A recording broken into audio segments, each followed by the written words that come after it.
Cause when you're 15. Hey, don't sing too well, later we gonna copyright.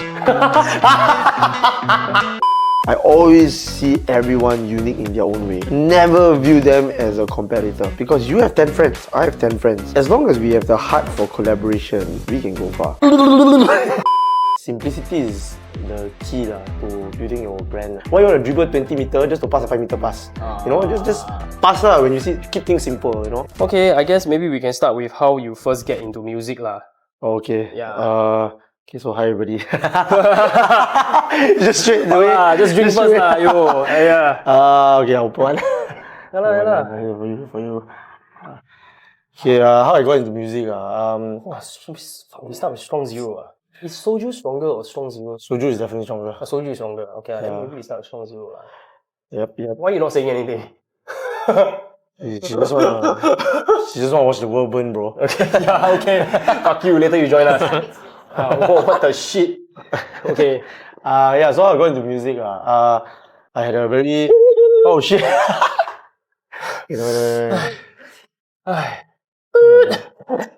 Go. Wow, this one later... Okay. Later Felix will beat me.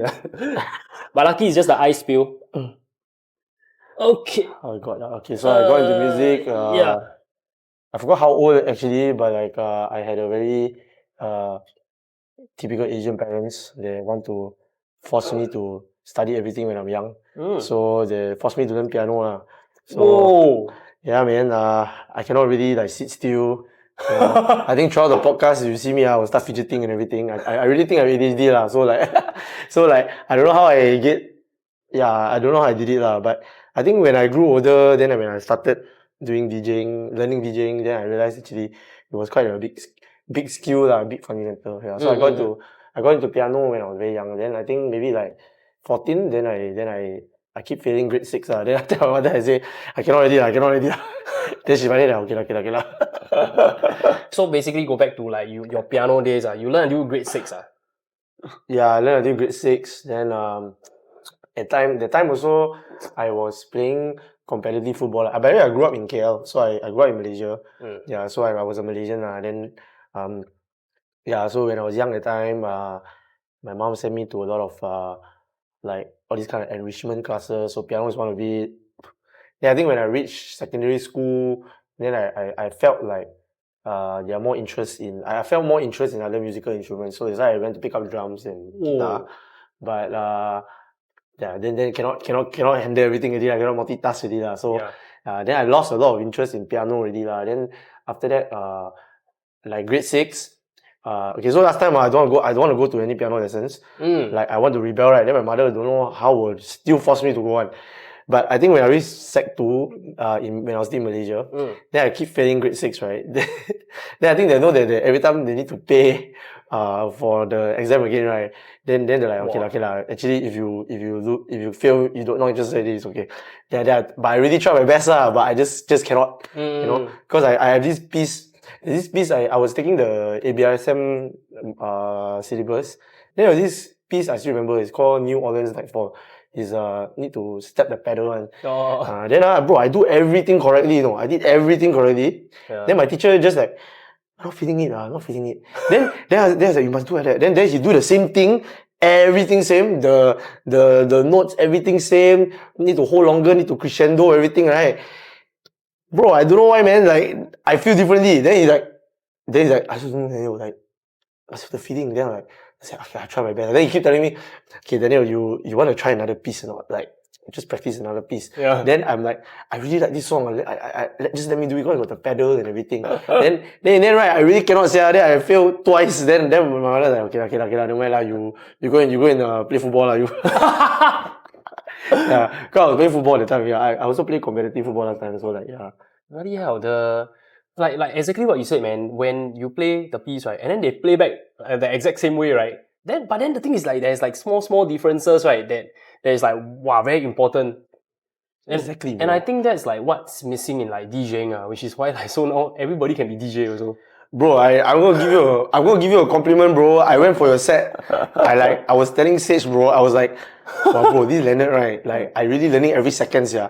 Like I don't know how you do, bro. You like working the whole every 3 minutes you work. Like for me, right, I usually mix in, right? Then I just interact with the crowd. Then I just plan the next set, the next track. Wow, I see you like every 2 minutes you switch here, switch there, switch here. I'm like, wow, this guy really, I cannot. Another level, another level already. This one is like very busy. I think it's like kind of frowned upon in like electronic dance music because it is very hip hop-ish, you know. Yeah. Hip hop is like every second must have something, really, and then you must form the impact with the transition. Correct. Whereas the impact of electronic dance music is within the track itself. Yes, correct. Yeah, that's why. Yeah. So honestly speaking, right, even though like I don't really listen to R&B and hip hop anymore, but like I seriously respect the DJs who can do those genres. Like sometimes I get offers from my event industry, like they have D&D or this, right? Yeah. I really cannot, bro. They say, Daniel, we want you to, how much is it? Then I'm like, bro, I think you pay me how much, right? I will refer you another DJ. I cannot do. Really, I don't want to under promise, you know? Like, Yeah. Over promise, sorry. Yeah, the open format really is like, you can get a lot of money, open format. That's true, That's true. But then the thing is like, if you don't stick to a sound, right, you will just be forever be at that level. Yeah. It's like so strange. It's like, okay, so for open format, you can get money. But then the thing is, there's a ceiling. But then in order to reach the big game, right, you need to like specialize in one genre, right? But then the in-between, transitioning from open format to the specialization, you're basically starving, you know? Yeah, true. Yeah. But you know one artist I find, right, like, he really, I mean, I'm not a fan of him now, but to be honest, like, he really, like, conquer a lot of genres, I would say. Like he's Tiesto, like, like, dude, like this guy, like, my god, when I watched the 2003 Tiesto, my hair stand, bro. Yeah, bro, I like his trance stuff, right? But like, I mean, as much as I don't like his stuff now, but like, I respect him, like, he really, every genre, like, he just, okay, I wanna do this, then like he will get to do it, you know, like I don't know, man, like, dude, his most ridiculous one was the wasted. Wasted, I like 112 BPM future bass, bro. Really? Oh, fuck, bro. And then now 132 BPM UK garage. Now he's doing. I don't follow him anymore. But he got one a few times. Like, we will drop some bangers. Like, quite interesting one. Yeah. Until today, like, even like the Trance International, we bring, like, Transform International, we bring, like, sometimes I ask them what's your biggest inspiration. A lot of them always still say Tiesto. Oh. Yeah, like, they still have the respect for him, you know. Yeah. But I guess it's like more of the perseverance rather than like the technical prowess or something like that, right? You don't really see like a Tiesto Ableton tutorial or something like that, right? Because like, a lot of people also rumors say that he goes for this one. yeah, I guess so. It is like, how is it possible for you to tour if you don't like executive produce lah? They say. It's like me and my friends, like, you know, my DJ friends also, we always have this joke, like, if this artist is very consistently good, right, we always joke about it, say, is either this guy, he really, really, really damn good in producing, or he got a very, very hardworking ghost producing intern. Like, work for him for 20 years already. Yeah. I don't know, man. Like, I'm personally also quite anti-ghost producer one. But then the thing is, like, now, right, even though, right, I don't use ghost producers, I still produce all my own stuff, right? Yeah. But then, I start to don't demonize it that much as compared to last time. Is it because, like, kind of like we see the need for it or something like that? Yeah. Because I'm also learning production now from Tony. Tony Hang, shout out Tony. Like, he's teaching me producing and everything. Wow, there's a lot of like things, man, need to do. Like you just make a sound, right? There's a lot of like, or percussion loop. Just come on one drum pattern, dude, can take you one whole day. Yes, yeah. Like then the best part is like you maybe 60% in, then like you don't like the sound, then you do everything again. Yeah.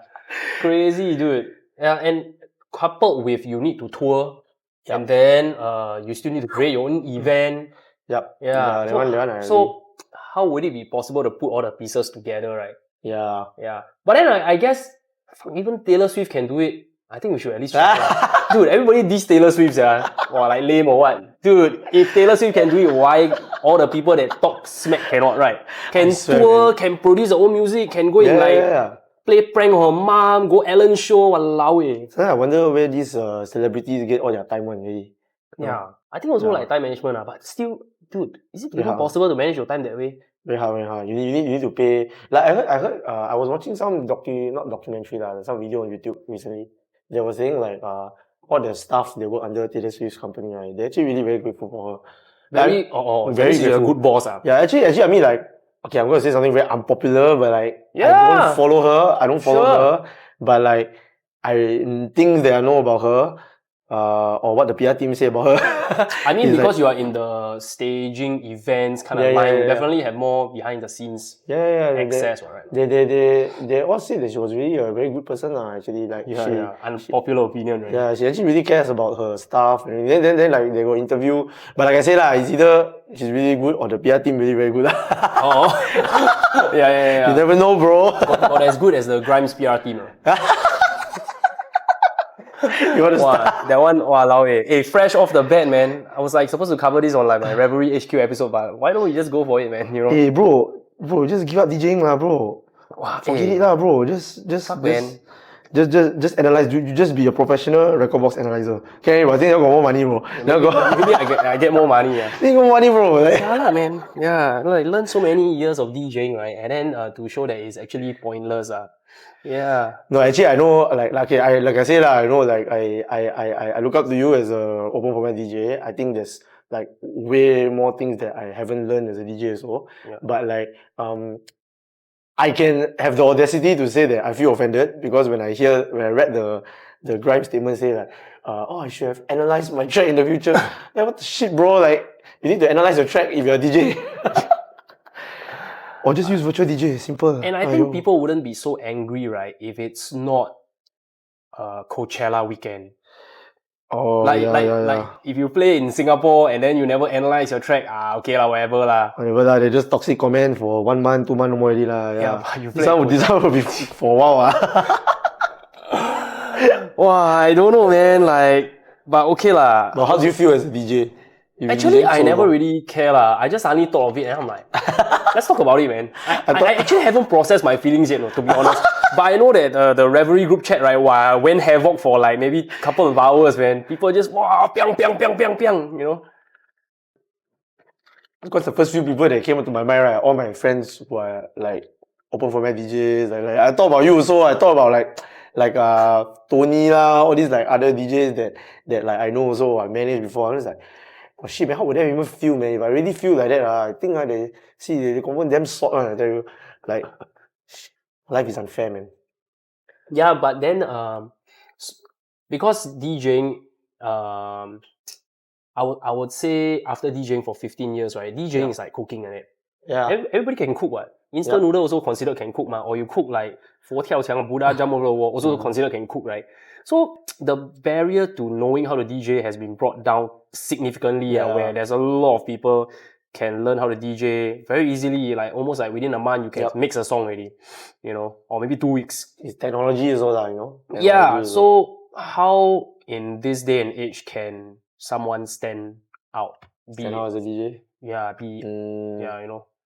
Okay, to be very honest, like I can speak for myself. I think one very important thing is to be very self-aware about what you're good or what you're not good at. So for me, like if you ask me, like you see, even till today, right, you tell me to mix a R&B track, I would struggle to mix an R&B track. Like and also I think I don't have a lot of interest in doing the genre, right? So yeah. So not saying I don't like it. I mean I grew up listening to them, just that I phased out, I moved on to trance, progressive techno later on in my life. And then I just realized that actually simplicity is the key to building your brand, I think.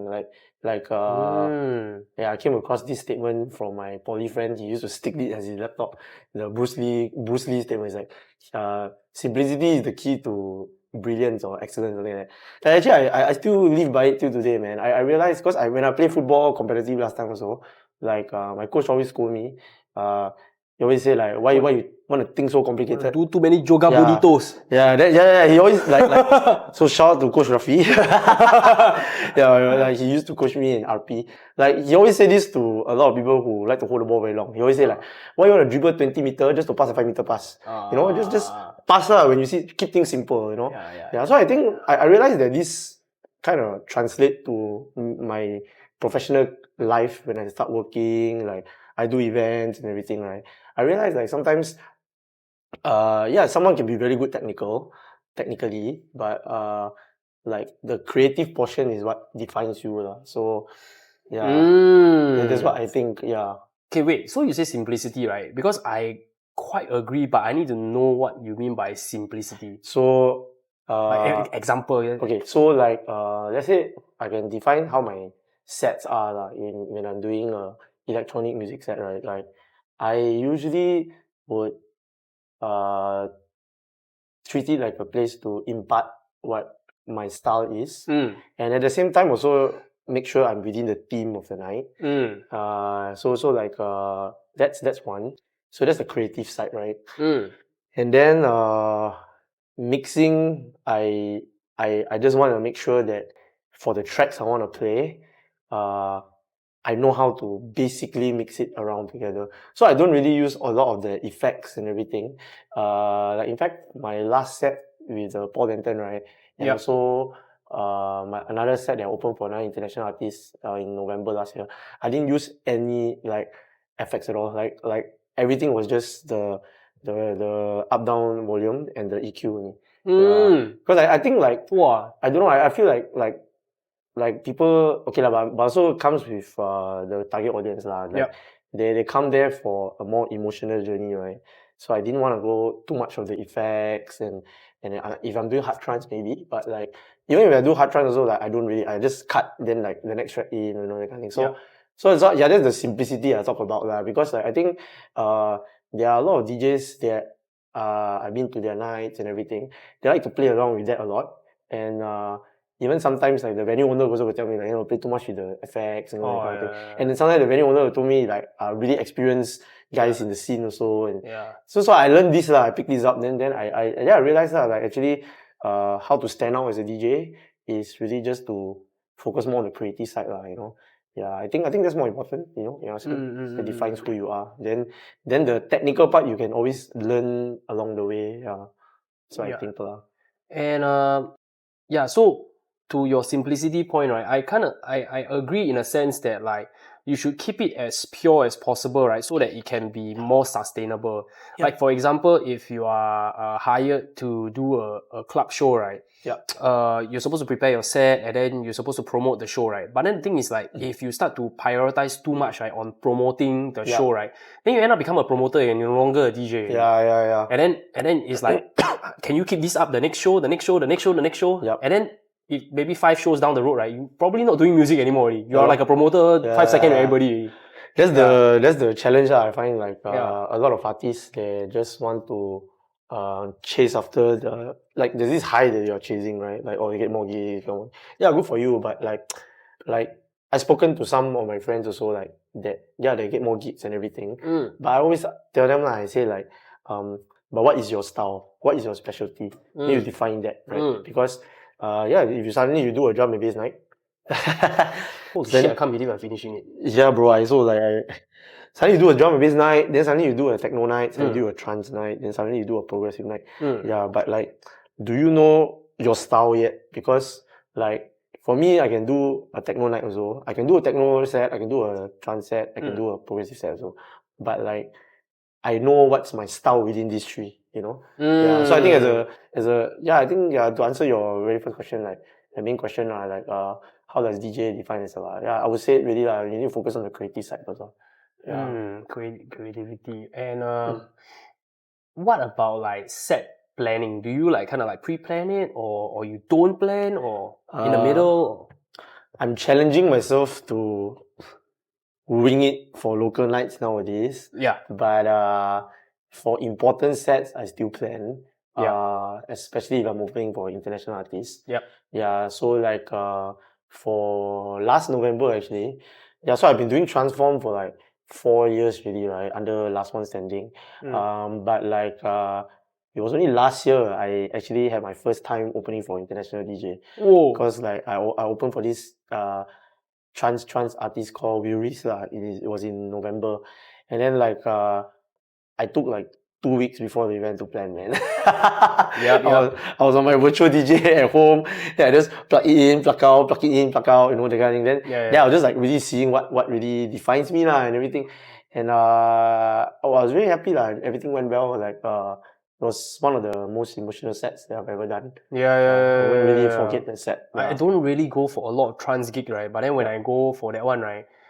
Wow, dude, it's different, man. It's different, man. Thanks for coming, man. Appreciate it. Yeah, it really is like, you know, techno has really that one particular vibe, and then hip hop R&B has that one particular vibe. But then when you go to trance, also has its own very unique vibe. Wow, the front row people, they really like, they want to feel more, and then if you're not giving them enough of that emotion, right, then they're like, hey, you know. Yeah. To be really honest, I find like trance genre one of the hardest crowd to please, because like they're actually really, really very educated crowd. They go there, they really know what they want. They know what they want to like listen to, or if like they don't need to hear the track they want to hear, but they want the element of surprise, or they want to hear a similar track that they want to know or add to their Spotify without without telling you, you know, that kind of thing. Wow, bro, I want to tell you something next level. So I was like queuing outside, right? And then I hear inside got Consciousness remix. Then outside people say, hey, wow, Sunny play commercial. Huh? Consciousness is commercial? Wait, we now play Consciousness? I played Eric Priest track. I think maybe. I don't know, but like I think there's like Consciousness or something, but it's like a remix or something. A remix, like a very but niche similar style of that, right? Yeah, then somebody outside, Consciousness? What? Sunny play cheese? I'm like, Consciousness is cheese? What? Wait, was it Paul or during my set? I think it's like the earlier half. Oh, so you're doing my set okay. Maybe because you back to back with the guy, right? But then there's a period you just disappear, then you come back. You were like settling something off stage or something. Oh, maybe so I think Jairus played that. Maybe, I don't know. But then I fondly recall. Then he said that Consciousness is like cheese music. I thought Consciousness underground, and this is like an underground remix of an underground song. That was still considered cheese. It's like quite niche, you know, the audience. But I think it was an Eric Priest track. Yeah, I can't remember my set list. But I played Eric Priest track. Yeah, but I like Eric Priest. Eric Priest is good. Eric Price or Eric Priest, I'm sorry. Yeah, so when you mention Transform, right, we can get into like the brands under you lah. Yeah. You have TRANCE4M, you have Transform. Maybe you can like run us through. Actually, it's just Transform lah. Then Transform is what? Transform. Transform is not TRANCE4M. It's the same thing. Oh, it's everybody called always Transform. accidentally call it Transform. No, because people keep telling me it's TRANCE4M. Then I'm like, TRANCE4M. It's okay. Transform. The PR, I'm not Grimes level. My PR team all my PR team all me and one or two people. Shit, man. Wow, jalat. Okay, but anyway, I call it Transform because it stands for transform. I mean, it sounds like transform. Okay, number 4. Yeah, and then like our tagline is always like be transformed with trance. You know. Yeah. So the main question is how it started, is it? No, your brands under your company or something is so transformed one. Then you still have something like 138. Oh, okay. Right. So I understand what your question is going at. So my event company is called Last One Standing. That's the main legal entity and everything. Yeah.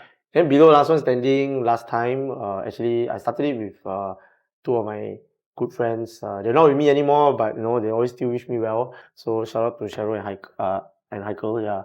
So yeah, my co-founder back then, Heikel, he liked hip hop lah. So we actually even have another brand called Turn Up. So we always do it at Canvas also last time before pandemic on Wednesday nights. We got a Wednesday residency there.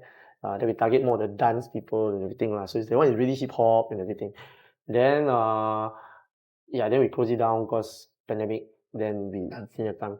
But the surprising one was actually Transform, and honestly, that was after I graduated from uni when I was in Australia, and so I'm a bit Chonghei a bit lah. I just share a bit of the backstory. So actually, how this all started was actually I actually was supposed to continue my studies when I was in uni. When I finished my bachelor's, I want to get my honours, but because before that I was already in the events industry for a while.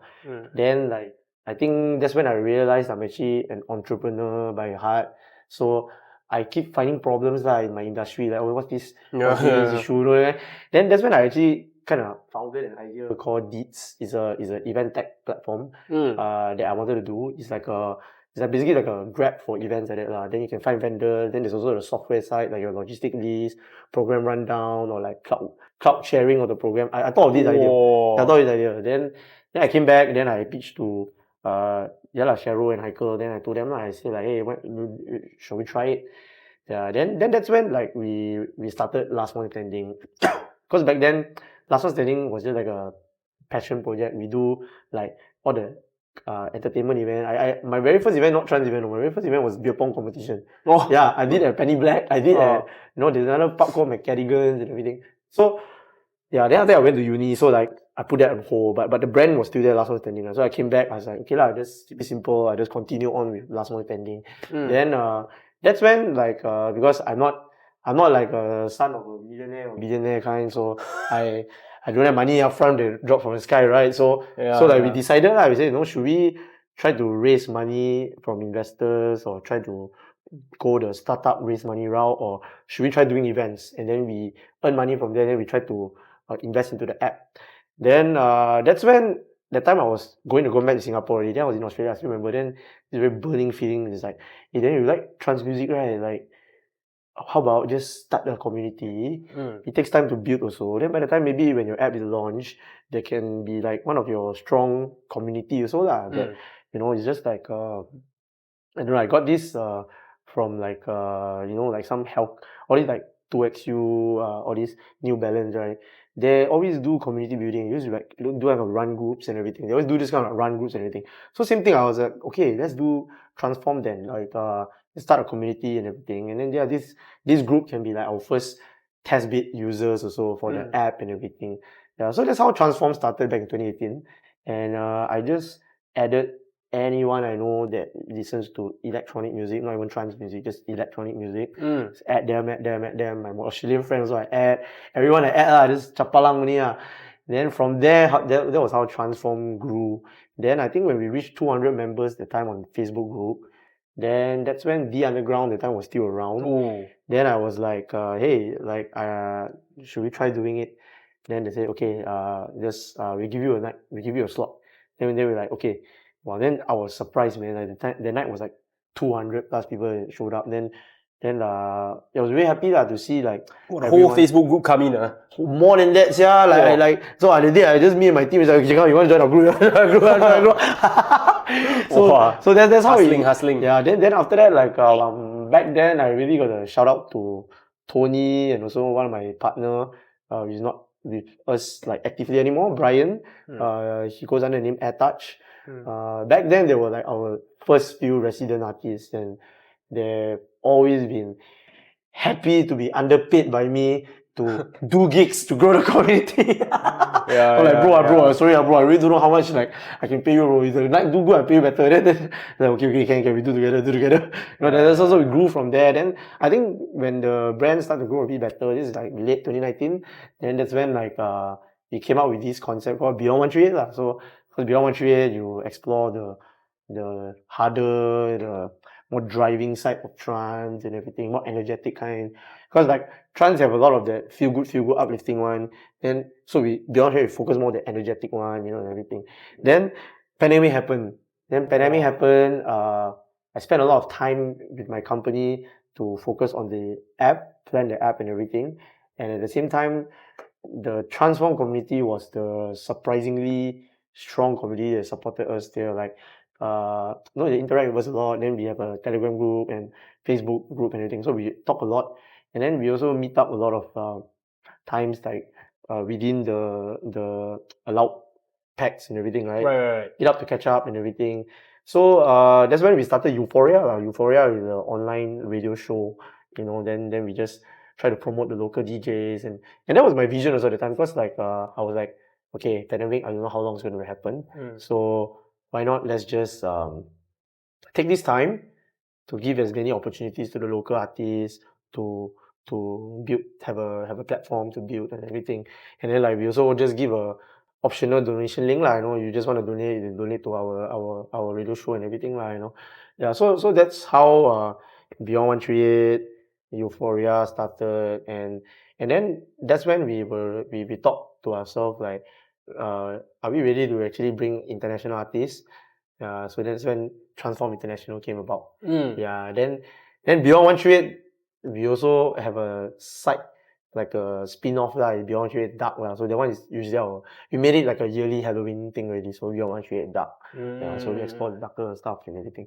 Yeah, so till today, I would say there's 4 sub-brands under Transform, like Beyond 138, Euphoria, Beyond 138 Dark, and Transform International. Transform International. Transform is like the international nights, then you name it Transform. Transform is just the mother brand of it. Then then it's owned by Last One Standing. Then within Transform, there's like Beyond 138. Usually that's the local nights. And then Beyond 138 Dark, that's the Halloween theme one. Then there's Euphoria, which is the online platform, the YouTube and our SoundCloud. Then the last one is International, Transform International. Yeah. So recently I watched this YouTube video, right? They say that everybody is actually not too far away from success. Very good example, right, is that everybody already have the skill to make it, but then they are working at a company that their dream is to own this kind of company. Yeah. Which is like your scenario. When I saw these shots, right, and then I'm like, dude, that's you, man. So it's like you want to create your own event company, but then the thing is, it cannot happen yet. So you have to still draw a full-time salary from another event company, right? You have to work for. So what is that 2-3%?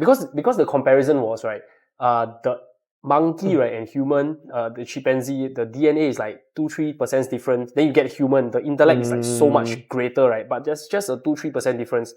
So like, what is this 2-3% thing that is lacking for you, right, to make your business as successful as the one that you are working at? Okay, so I'm gonna answer this in a very different way that you might expect my answer to be. Because to be frank, I was actually full-timing Last One Standing back then. So like I was running on full throttle, and when So after you graduate from uni from Australia, you come back full-time. Okay, that one I was side hustling still, but I think and I don't mind sharing this, to be honest. It's all, I take it as my past that I learned from also lah. So I was having a job in Resort World and doing events, and I wasn't able to focus lah, to be honest. So I think at the end of my probation period, my boss told me lah, she said like, I'm not gonna confirm your probation and everything. But at that point of time also, I think I was quite self-aware. I also told her, I say like, I think I also plan to leave lah. Then I think she was quite shocked that I actually want to plan to leave, because sometimes corporate people, they think like you need them more than they need you, that kind of thing. But like, I was really very clear. So that was when I was on my own already. Then I look at my co-founder, she look at me, I look at her. Then got a job offer that I got also. Then she just said like, okay, Daniel, honestly, if you just fuck it and do it, like, who knows? Then I was like, okay, I'm gonna take this approach differently this time. So I full-time Last One Standing at the time. So just do corporate events and everything lah. Then blah blah blah blah, continue. I've been doing that for 4 years actually.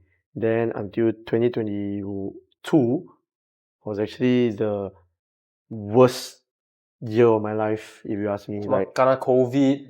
It's 2022, so it's after COVID. After, yeah lah. But you need to survive through COVID. Yeah. I don't know why there's so much adversity, but I was still able to find things. And like I say lah, I know I'm entrepreneurial, so I'm always will try my best to find a solution. Like I like to think lah, I'm quite resilient like that. But I think 2022 really broke me lah, because actually end of 2021 I was actually engaged, and then my app the deeds was almost done already. And then, just like a very typical millennial founder, then you're like, then you see all the stupid TV shows, they like to trick you about tech startup, they raise this money. So you also imagine like, like if you launch the app, like you're gonna reach this, reach that, then you see Forbes all, but like, I think when I broke up, then that was like, shit. Then I broke out around like December like that lah. Then January was the time we soft launched the app, So the time like my engineering team, and my business team. So last one thing at the time, there's two main departments. There's the product team, there's the engineering team. So the product team really focus more on the app. The engineering, the business team will focus more on like our community and how to promote the app and everything. So this was like the main driving seat lah. Then the transform side is under the business team lor. So like we did a lot of events, all these trance events. We sell our tickets through the app, try to get users, and everything. Because we didn't have money to burn like all the big tech companies that can just burn cash, acquire users. We don't have that kind of luxury. So we have to like do an event where we can earn a bit of money and we can still get a bit of users kind of thing. So like must find the perfect balance, Yeah, but I think that period of time, the first 6 months, I really was working like a robot and like I just suppressed my emotion, suppress. Then I think halfway through, then I realized like, wow, the demand from the market is way bigger than what my resources can handle. Like maybe I put it in a more clubbing context, right? It's like you got proper business. Maybe you have billionaires coming to your club to spend or restaurant to eat food, but you cannot keep up with their demand. Like they want maybe sashimi, but like you don't dare to buy so many salmon to get a cheap rate. You need to buy one salmon only, right? You need to pre-order first or something. So like same thing lah. Like my developers, I won't say that they are not good, but I'll say that they were new. And like I cannot choose the best, so I cannot afford the best. I took those from SG United, this kind of grants that the government support. So I got from them, try to keep up with it, cannot. And that's when like around late 2022, I already like asked myself already like, should I get a job? But at the same time, I was thinking like, okay, my last drawn salary is this in Resort World. And then I do 4 years like self-employed. But corporate people, they will just follow your last drawn salary, right? And then like, I was just thinking like, well, how am I going to get my life back on track, And the time, that's when I met my current girlfriend, during that period, like early 2023 and everything. And then like, she's having a good, decent job and everything. And then that's when I realized like, okay, I mean like, there's nothing wrong to just put it aside first and just take a step back. Yeah, so I admit, January to May last year, like I was still holding on full timing last month pending, emotionally, because like it's my first company, I don't dare to let go, Yeah, but I think finally, like I really thank my girlfriend, like Diane. She really supported my decision wherever. It's like, you want to do your own company, just do, or you want to get a job, either way I support you. Then that's when I realized. Then I stumbled across this job, and it's an event production company and everything. And then I went for the interview, and then I was just blatantly honest. Like the boss asked me, like, why do you look for a job if you're doing your own business and everything? I just straight up tell him, I said, I know, I failed in my company. I didn't even upsell myself. I just explained the last 2 years what happened. Last 4 years, I just explained everything. Then I don't know, maybe somehow he admired the honesty. Then then within 2 weeks, like I started the job already. So it was very fast actually. So it was so fast that like I didn't even have time to think like, should I pause, transform and everything. So in the end, I just like, okay, you know what, fuck it, just continue. So I continue until now, Yeah. So sorry. So to answer back your question, right? The 2-3%, I would say, I think the last 4 years, and then when I went to get a job at the time, right, it was like not 2-3% actually. It was like 20-30%, in fact, like the confidence of like trying to do what I want to do and like learning from another company. But I'm glad to say today, like I'm really, really very close with him, and like I have thoughts of actually going back and doing it full time again and everything in the near future. Yeah. Wow, so many questions to ask you there. Like it's a vulnerable moment. Wow, dude. But it's good to talk about it. Because I feel in so many ways, as someone that's also running my own company and being in the scene for so long, like in US, right, when they look at you as a founder of a company, right, they will actually match your pay as a founder. A lot of the tech company will, but in Singapore still like, we're living in the 80s, So it's boomer interviewing you, game over already. Your resume, I study sports science, by the way, bro. I don't even study events. I don't even study business, bro. I study engineering also, so a bit no link. So I guess I'm in the same boat as you. But then, for what about the pay? Did they match your expectation or they based on your last pay? I think this guy is quite cool, right? Your new boss. I was actually really very grateful that okay lah. First off, when I apply, good thing they put the budget there lah. So I was like, okay, you know, like I'm actually okay with it. And I'll be really blatantly honest, right? When I was doing the 4 years full timing, right, I wasn't really drawing a proper salary also. Yeah. Like business good, then I take a little bit from the sales, or like during pandemic I apply like grants and everything. Then government gave me the grants. Then from there, like I just distribute accordingly. Then like all the COVID-19 grant, I apply, everything apply bro. Everything also you qualify because you broke what. everything you apply, bro. Yeah. So like everything like was very unstable. I was ups and downs. But I was also involved. I was also grateful for the experience because through that I actually was involved in several startups. Like my friend's startup, and actually that I have another startup actually, it's called Kenzaps, a cloud solution company. But the good thing is that one is my partner is a CTO, so he knows how to do the development.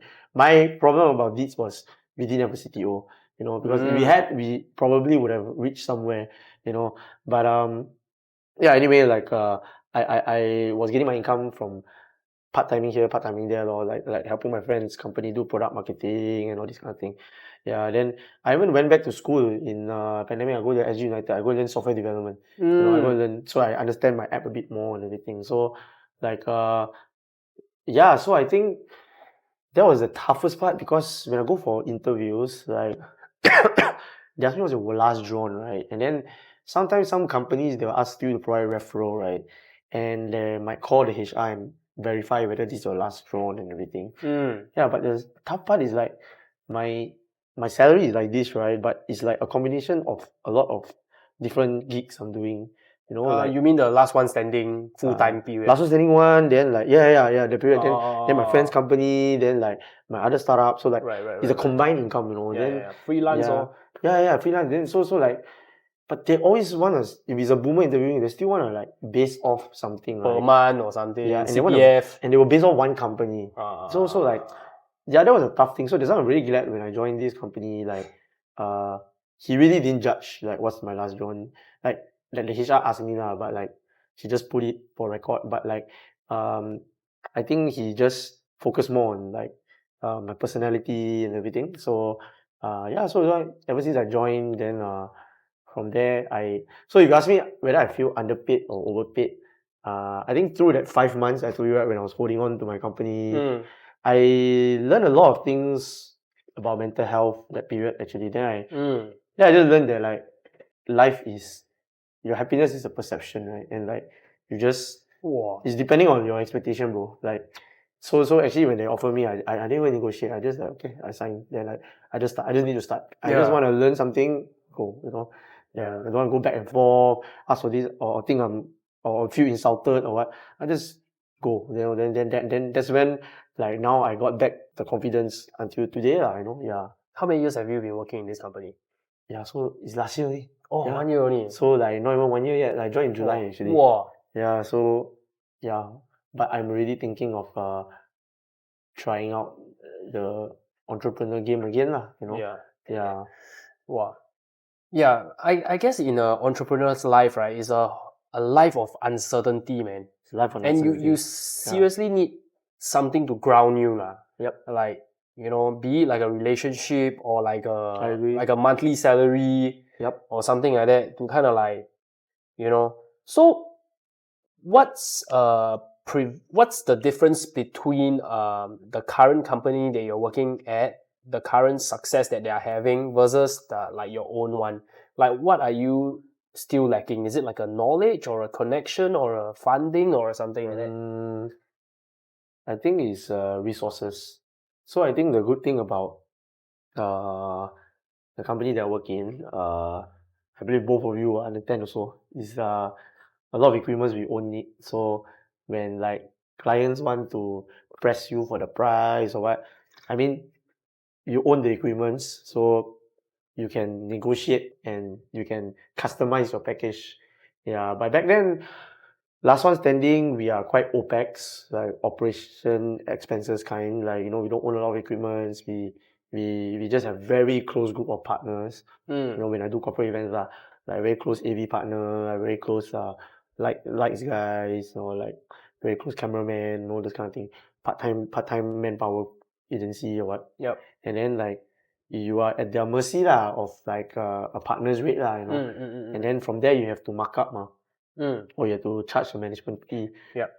So the good thing about this company that I'm working at is like you really are the product owner, so like you really can just immediately on the spot tell a client, okay, can do, that kind of thing. And I realize sometimes in that kind of sales funnel, right, like when you say give me a while, I check, get back to you, like you might lose the sale, So yeah. So like so the good thing about this company is like I learn on this lah. I learn about this a lot, and then because we get more projects, and I also get to close more projects, it built my confidence, and also equip me better. Like next time when I'm going to do last one standing, I use the word when, I'm confident about it.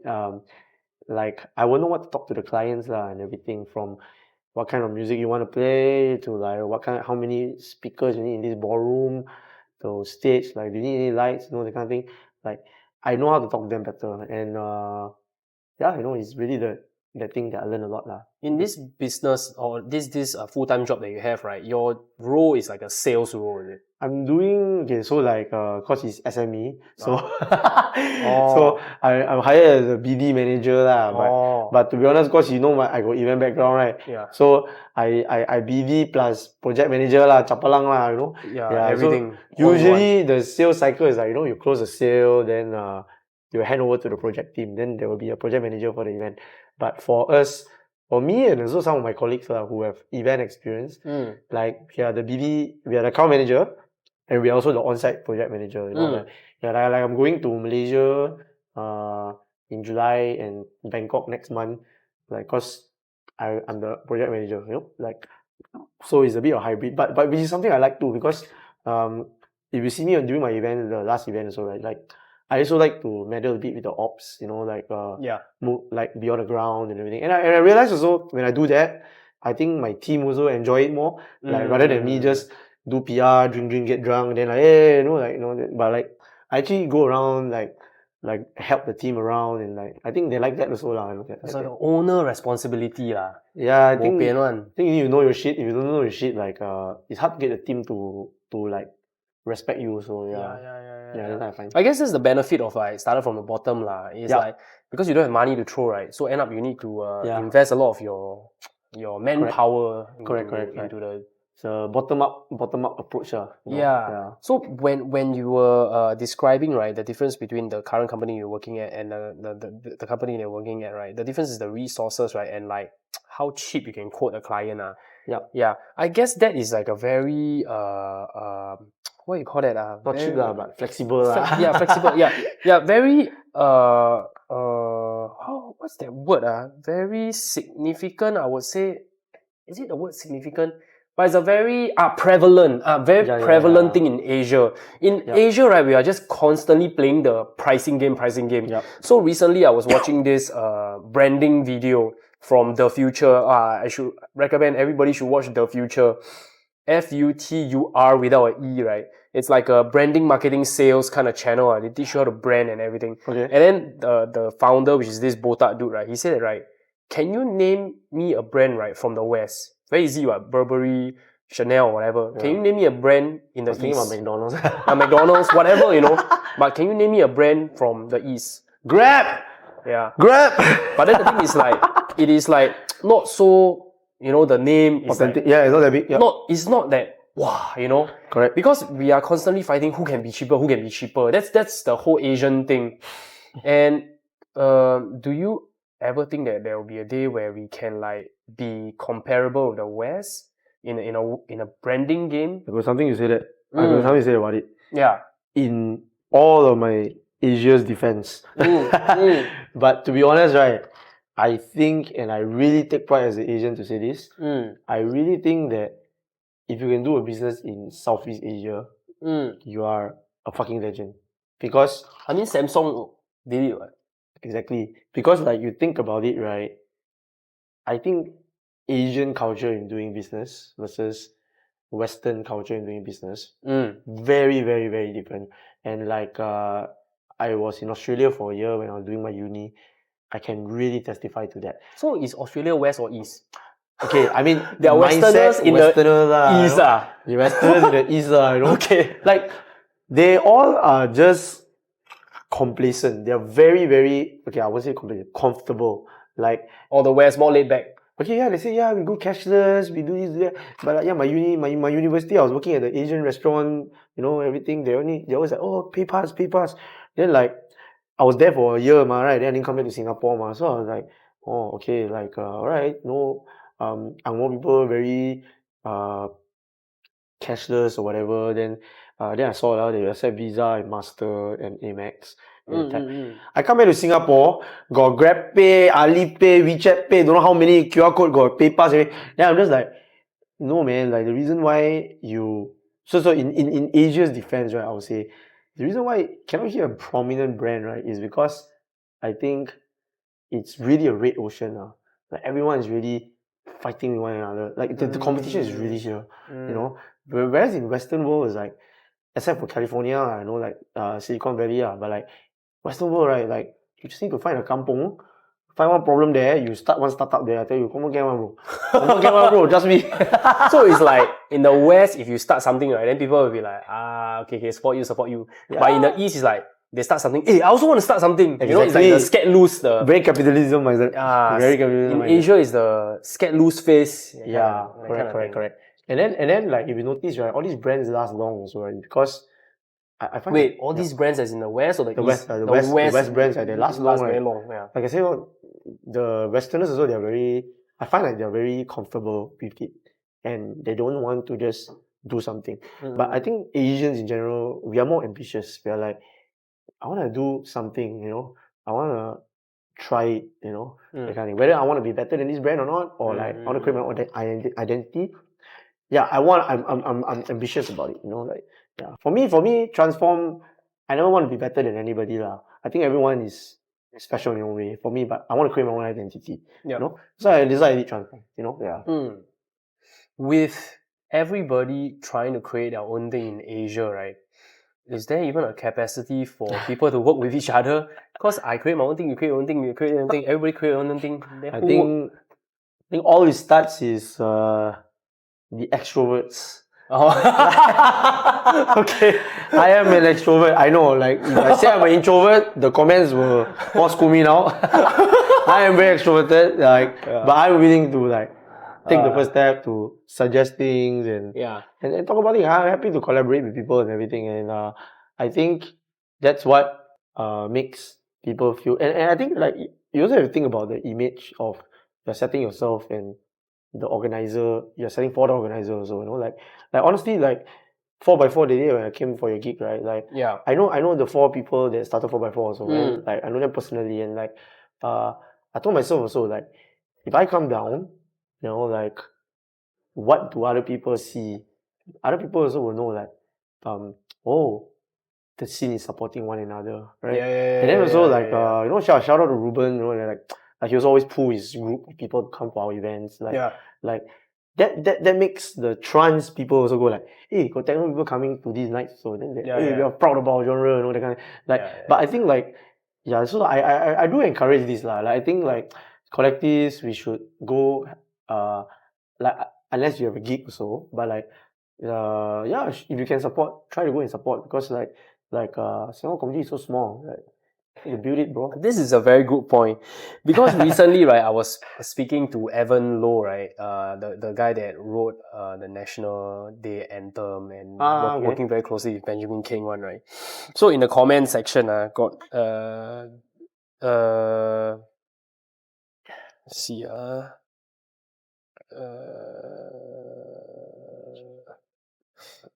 yeah, so basically like it's about support local lah, the importance of supporting local.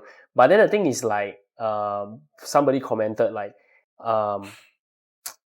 with an over capitalistic country like Singapore, everybody is so busy minding their own business.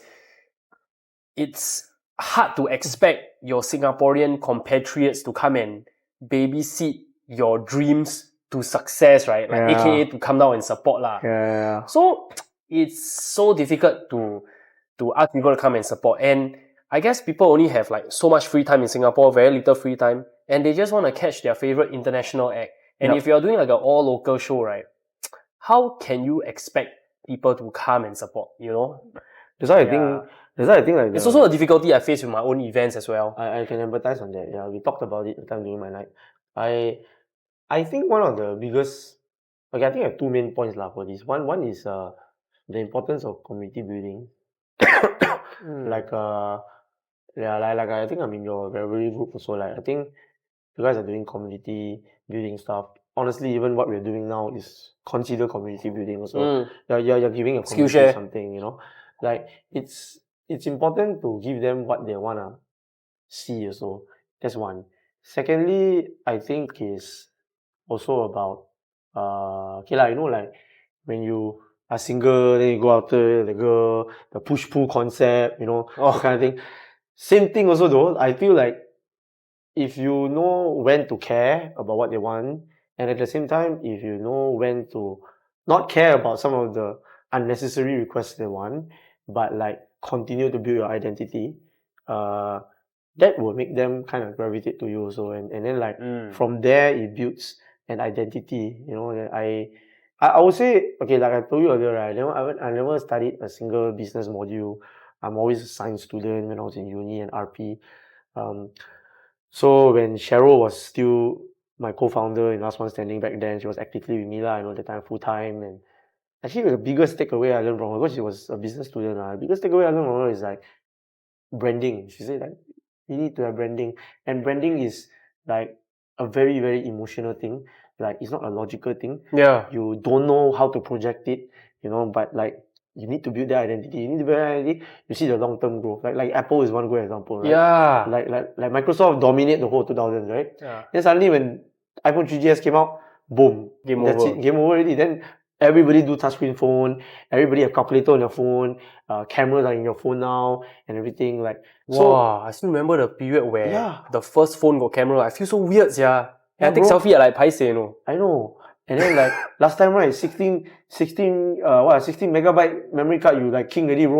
Everybody like, wow, you the king sia in the class. Then after that, Apple come out, 32 gig, like, wow, okay, different, man.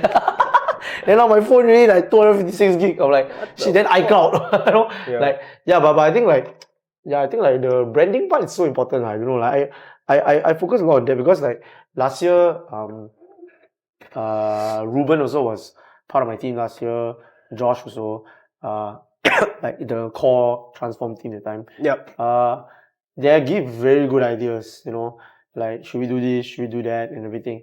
And every time, like I told myself, like, yeah, if we do this, yeah, maybe we earn a lot, or we can cover back something. But like branding, man, in the long run, will it help? You know, like okay, imagine like the night you do the set, imagine go one person come and tell you, hey, can you play Justin Bieber? Then I give you $1,000. Then they play Justin Bieber. You play Justin Bieber. Okay? Yeah, you get $1,000 the night, bro. Cash. Yeah. You can bring your girlfriend out the next day. But then like, bro, who the fuck is LENERD already, bro? After that, like really, bro. Like yeah. So I think branding really makes very important. Yeah. Which is very absent from a lot of establishments. Yeah. I guess it's like they are in it for the short haul to earn the money. Chase the high. Yeah, when like for example a club owner, they open a club and then earn money for like 1 year. Okay, close down because it's lame already, right? Because you keep playing Justin Bieber. For example, right? Yeah. It's lame already, but they earn the money already. Then they close, then they open a chicken rice shop. Yeah. They're not passionate about music, right? Or not? No, actually that's one thing I had a feeling that we will talk about, we'll come to also. So I want to start this topic also, like it's entrepreneur versus businessman. No? Oh, what's the difference? I thought entrepreneur is businessman? I don't think so. I think entrepreneur is entrepreneur or artist, you mean?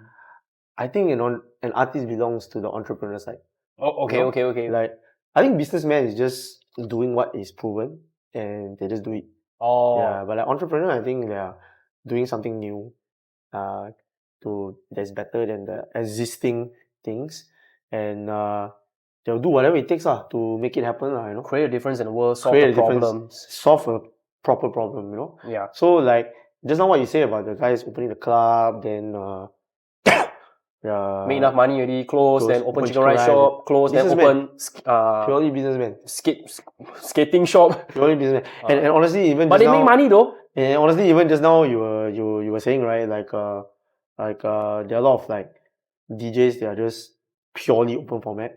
I don't think, okay, I personally think even if you are open format, right, I think in each genre you do, I think you agree with me on this, you have a certain style, there's a LENERD style, right? Oh yeah, you don't, I don't believe bro, I can feel it. Again, like what my piano teacher say about me, you can feel it, right? I can feel it in your set, like, I know you got plan one, you know? But like, there are a lot of open format DJs, like, they just go there and they just wing it right all the way, right? Yeah. To me, those very more businessmen. Like, but I don't disrespect you but it's just you're just good at doing what your client wants you to do, yeah. But as an artist, it's like you have your own mind. You have your own mind, like, and that's the challenge, right? Like the best of artists, they earn the most money by just selling maybe Splash or some shit, and then they auction until 1 million or whatever. But like, yeah, you're 1 in 1 billion, you know. But like, there's so many people that are struggling to be that kind of people. That's why I think in design world also, like, the one that makes the most money is you work in a tech company, be a UX designer, or you work in an agency. You take orders from people. You take orders from people. Just do what I want, just do what I want, then you pay me. I'm doing what you pay me to be. You know, that kind of thing. Yeah. I think that's the toughest for music, because music is a very emotional thing. And I think almost everyone express their emotions through music. It's very tough, yeah. I mean, music and art design can be about the same. Like, Very for example, similar. if you work for a commercial company and then they ask you to compose a track, and then you compose something that you feel so much, right? But they're like, not nice. I just want a simple one note track, and then you just produce. They love it. They pay you a lot of money. Yeah. And then that's where you sell your soul. And actually, just now you were saying something that I always also tell my friends, like, I'm gonna shout out to Jordan for this. Because there was once, right, there was once like we were out, and then like I think he brought his controller and everything. Then we were just jamming for fun And then then okay, me being me, ADHD, I forget to bring my thumb drive back, so I left it with the controller. Then this stupid guy, right, he go and steal all my tracks. He go and plug in all my tracks. Then he like, ha, Daniel, I steal all my track. Then I remember I said this line, which is what you said just now. I was like, you can steal the ingredients, but you're not the chef. 鸡巴的，叫中文招啦。Fuck you, Jordan. Fuck you. What the fuck? No, I was kidding. But what I say, I agree with what you say. Like is the chef, man, still the artist. Yeah. I was just recently having this conversation inside Revelry fam Telegram group. I want to shout out my Telegram group. This is actually the first time in 50 episodes of fucking podcast I haven't shouted out the group yet. You all should go and join the Telegram group chat, okay? Link in the description. So we recently had this conversation about cloud DJing. Oh, I don't know why, but somebody randomly talked about cloud DJing. I can download shit, and then so basically you can have access to all the tracks. Yeah. I DJ, I can have access to all the tracks. My grandmother come and DJ, she also can have all the access to all the tracks. Then like that, it's already like equal the playing field already. How do you stand out? It's like even more difficult to stand out, right? Yep. Like, you really need to be like super creative to think of ways. And then someone now got AI. Actually, I tell you the truth, right? I want to start soju. Yeah, sure. Actually, I tell you the truth. I'm going to say something really very weird. Like, don't you realize, right? Like, we can play all the tracks that me and you play in our sets on Spotify or YouTube or whatever But like, why would we still want to buy a ticket to come and see like your set or like another person's set or whatever? Why? Because you like to live your life on the edge, bro. You like to see this guy really doing it. Yeah. You know, like risk fucking up. You want to see this, like honestly, I don't really listen much to Armin and Veering these days really. He's been doing more commercial trance and commercial stuff. But if he comes back to Singapore and do like a vinyl, I will go, bro. Like, cause it's not easy. Yeah. And even if you fuck up, doesn't mean I don't respect you. I will still be like, I paid my money worth to go. You know? So cloud DJing, yes, makes sense. But like, it's good if you want to play BG music or D&D or whatever. But I think that's what I love about the trance techno, the whole underground electronic, I must be very clear, underground music. Like the non-commercial side, right, is that these people, they pay the ticket, they go, and they really want to see the act. And that's what I really, really appreciate, really. So like that vinyl coming back, huh? Vinyl, you can see vinyl, right? I cannot see vinyl. I cannot, bro. I say first. Wow, vinyl, a lot of prep work, man, beforehand. You can do R&B vinyl also, right? Yeah, For this. Shit, bro, I don't know how you do it, man. A lot of prep work, basically. And then you need to prepare 6 stylers just in case one break, and then next. Tape the thing, all the thing, right? Put a coin on top so that it's heavy enough. A lot of analog stuff, lah. Damn, man. And vinyl is really powerful, man. Like, for example, club mixer is 12 o'clock, right? When you come vinyl, you 9 o'clock already, dude. Because it's damn loud. It's super loud. Oh, okay. Okay. Oh, I didn't know that actually. Yeah, shit, so okay, I learned something. That's why like they always say like vinyl got the warmth, right? I think that people that say that vinyl got a warmth, then they use the home speaker, right? They're lying, bro. You can't hear the difference, lah. But then if you have like a club system, right? You can see the difference. You were like, you're not listening to the music, you're like inside the music, bro. The feeling. It's like super immersive, Okay. Yeah, but it's like a hassle, lah. It's so much of a hassle. Do you like spinning vinyl? I came from an era, right, where vinyl just phased out and Serato came in. So I started with Serato, but then I got like fuck around with vinyl, obviously, because like during the turntablism competition era, right, it's a lot of vinyl battle breaks, right? So you have to practice with that, lah. And the problem is it keeps skipping, right? And it's like so scary to do it live because like you perform, right, at home, right, it already skips. And then plus the club got subwoofer, how? Then the needle. Yeah. I'm gonna make a very millennial statement about tech and the rise of tech. I think, right, like tech is necessary, but it's still very important to know what you are doing. So like example is like, okay, like I'm grateful for the sync button, but I won't use the sync button because I want to make sure I practice. But this is a very millennial thing, lah. But I think I'm a Gen Z DJ. I was like, yeah, sync button, just use. I also agree. Like, if there's a sync button, it syncs faster, just use. But like, I think sometimes tech pampers us too much. Where okay, for example, if I'm a Gen Z, I'm learning DJing now. I'm gonna go straight into record box already, right? Whereas your era, which I wasn't even in the vinyl era when I started DJing, right? Like, I'm still playing my piano. I'm trying to pass grade 6, but like your era is like vinyl, then to CDs, then to like Serato, and so now like you are the real proper guy that like appreciates like, wow, shit, now I just plug in already, like you see the whole thing, like wow, jibai, last time I need to do this. But like maybe the younger generation, they just like, oh, this is DJ already, But like when this has an issue, and the next available mixer is vinyl mixers, are you able to do it? You cannot do it, right? Yeah. So I think it's I don't know, man. I respect people who know how to do those. Yeah, and it's like if everybody can DJ, and then how you stand out, right? I feel like another way is that if you are more dexterous, you can do more stuff, right? Yep. Then there's more like reason to watch, right? Because that's the reason why people watch concert, right? Yeah. More people watch concert than a DJ set because they are actually doing stuff, right? Yeah. Imagine you just look at a guy, right? Mix, right? Then 3 minutes you just down there. Yeah, that's true. Yeah. Okay, at least you interact with the crowd, okay lah. But you just do nothing, right? It's like, wow, damn odd lah. And then like they're thinking like, they pay you so much for what? Yeah. No, bro. To be honest, like I say, man, that's why I enjoyed your set at the last event because like I just looking at you, right? Bro, you dancing more than I'm dancing, bro. I remember one part I sitting down on the chair already. I'm like, wow, this guy really very energetic. Then I remember you EQ out, then this and that. And I was like, they have to say, I was like, wow, LENERD is like, he's working 24/7. And it's like, yeah, you don't know enough. Overtime. I underpaid already, bro. I need to claim from MOM. Yeah. So, with so much difficulty of doing events in Singapore, right? Why not move overseas? I've been presented with this question a lot, actually. Okay. Yeah. I don't mind actually, to be honest. Yeah. But I think one reason is also because my girlfriend just got relocated here. That's from Hong Kong. Then I think moving right away will piss her off. Yeah. I come all the way here, we gonna go. Yeah. You know, like yeah lah. Unless it's going back to Hong Kong, you know, like because it's from Hong, you know, but I've always thought of doing overseas, but I think what's holding me back also locally is because Last One Standing is a Singapore registered company.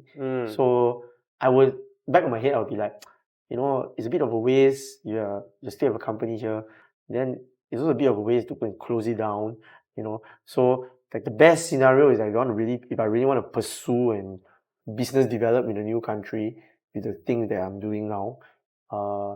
Yeah, probably I have to hand over to like a GM or something to really manage it lah. Like, but I have to find another Daniel lah. You know, I have to find someone that really likes trance, really is ready to eat shit. Got the resilience, Yeah, bro. Yeah, I believe you agree with me. It's like, bro, some nights like eat shit, bro. I shit for many years already, man. Bro, I tell you the truth, bro. Like, I got some international night, right?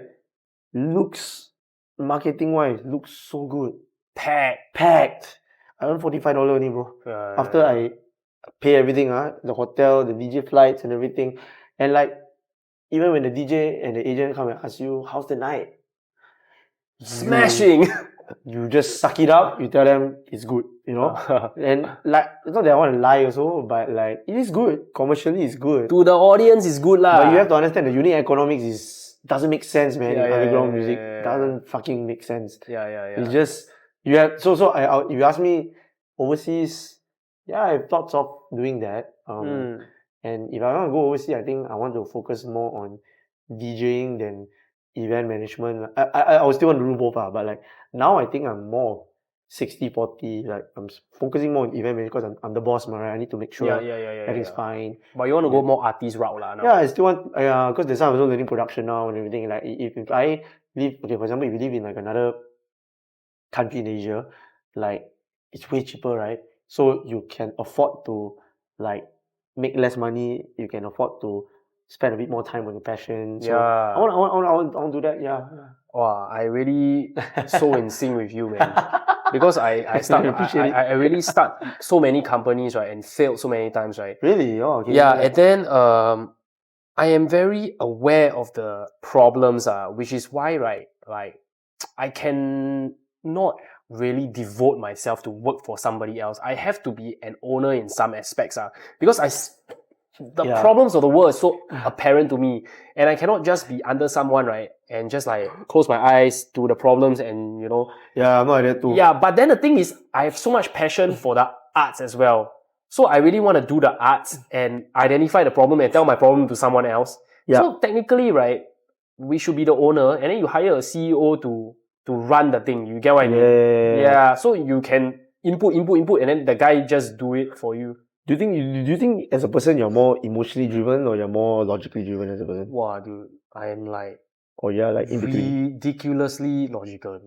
Very logical. I'm so void of emotion, man. You can't believe it, man. For me, I used to be really emotionally driven. Like, I want to do what I never changed before, though. I always the same. But for you switch, is it? I became more logical, but I think I still am in sync with my emotions. So like I'm more logical now by nature. Like I'll think first before I want to do something. But I always have this theory that like we always try to be logical to do something for our emotions. So like we're trying to justify our emotions. Yeah, bro. Something like that, right? If you're purely logical, it means you psychopath already, bro. You don't care. You don't want anything in life already, right? Hey, your boyfriend psychopath. There's a period, right, where like dude, I'm like, after the alcohol, I'm like so slow already, man. Holy fuck, dude. Yeah, there's a period, right? How to say, like when you ask me about the Grimes thing, right? I don't even know how I feel. I read the article like maybe like last week or something, and then this week, then I actually talked to someone about it. I never even talked to her about it. Okay. And then now I am like processing my emotions real time. So there'll be a period where I'll be like, wow, the event do very badly or do very well. Yeah. And then I will talk to Joshua Dillon or something like that. And I'm like, dude, I don't know how to feel, yeah. And then both of us be like analyzing my feelings for like a day or two. Then so this is how I'm feeling, because I'm like, I got a bit weird feeling, but I don't know how to say it. Yeah, dude, I'm very bad, man. You got do the MBTI test. Oh yeah. What's your MBTI? I got, man. What's yours first? No, I used to be ENFP. Then now I'm ENTP lah. So like ENFP now. So like EN... extrovert, introvert, extrovert, then intuitive. ENFP is the PR signs, everybody's friend. Feeling, yeah. But now ENTP Cause more feeling, logical. yeah. But my result, if I'm not wrong, was still very 53-55%. For what? T and for F? T, yeah, T. So like I'm very balanced. So that's why I acknowledge my emotions. But your E is like 99%. My E 200% lah. I think my girlfriend very happy I'm here today lah. Like I drain her energy too much anyway. Bro, when I was at your set the other day, man, fuck bro, you DJing halfway, then you point middle finger to the crowd. Then you DJ halfway, you go down, right, and you tar them 5 seconds, then you come back up, and then you complete your transition. Bro, you like everywhere, yeah. And then Sage is just like, whoa.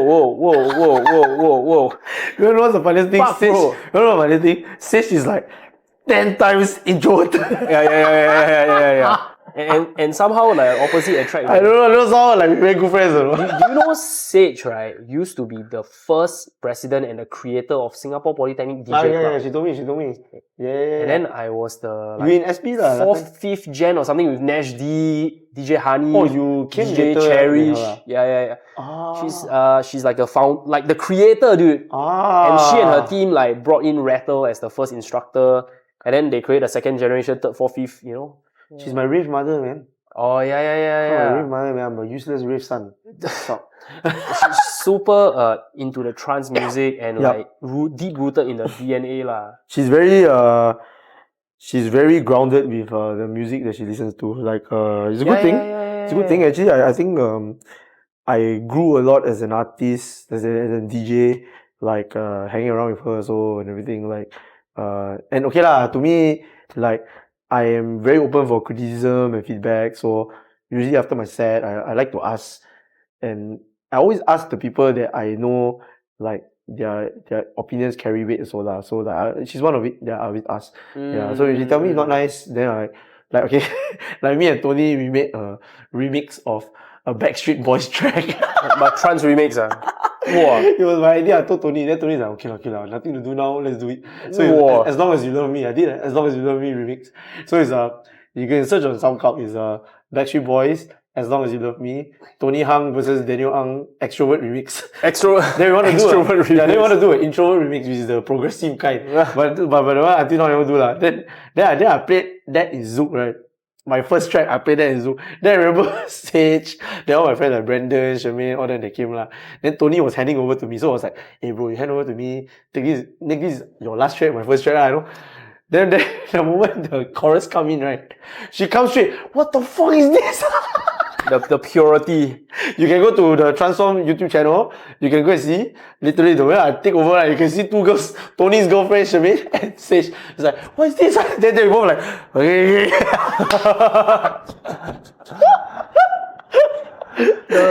The trance community has always been very well known as a very purist kind of... Very pure. Yeah. Too pure sometimes. And with the way the biggest trance channel in the world, A State of Trance, is moving, right? Is there like certain criticism against them? Oh, a lot. Is it? From like a non-trance person, right? I view A State of Trance like, wow, it's like, fucking awesome, like I'm like 60% a hip-hop person, 40% like a house techno person. I'm still more hip-hop, Then when I look at A State of Trance, like, oh shit, they're like huge and they're doing like... And that's why I actually don't... And that's why actually, like I told you, right, I'm an entrepreneur. I think you're also an entrepreneur. Like, I respect Armin van Buuren. Even though I don't listen to his stuff now, I actually respect him. I tell you what's his business model now. His business model is... It's going to sound funny, but it's really the truth. His business model is go and perform at every festival. Just go play his commercial shit stuff. And then everybody like, oh, it's Armin van Buuren. Then they follow him. And then they found out that like, oh, there's a State of Trance. They go and listen to him. And then like, oh, this is trance. So this is really his business model. I think just play commercial music, get the followers. And then commercial music that is like trance flavored, hop house or like whatever lah, like EDM basically mainstream EDM.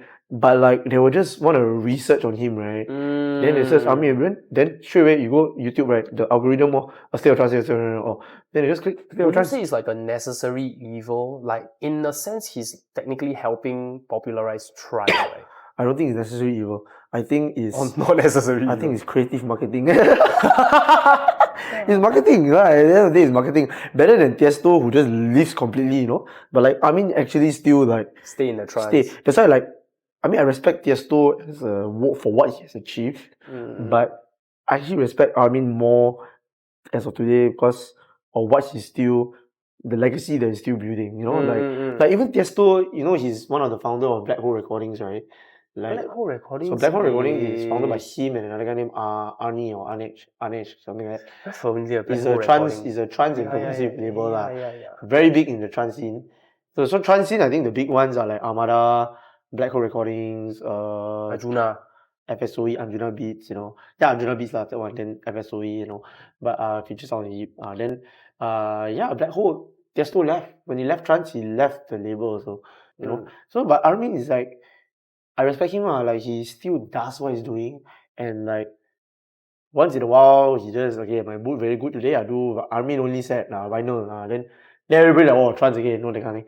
Like then a state of trance, they also have a state of trance festival. So that's proper trance so lah. Like just that Armin, he always tries to push new artists.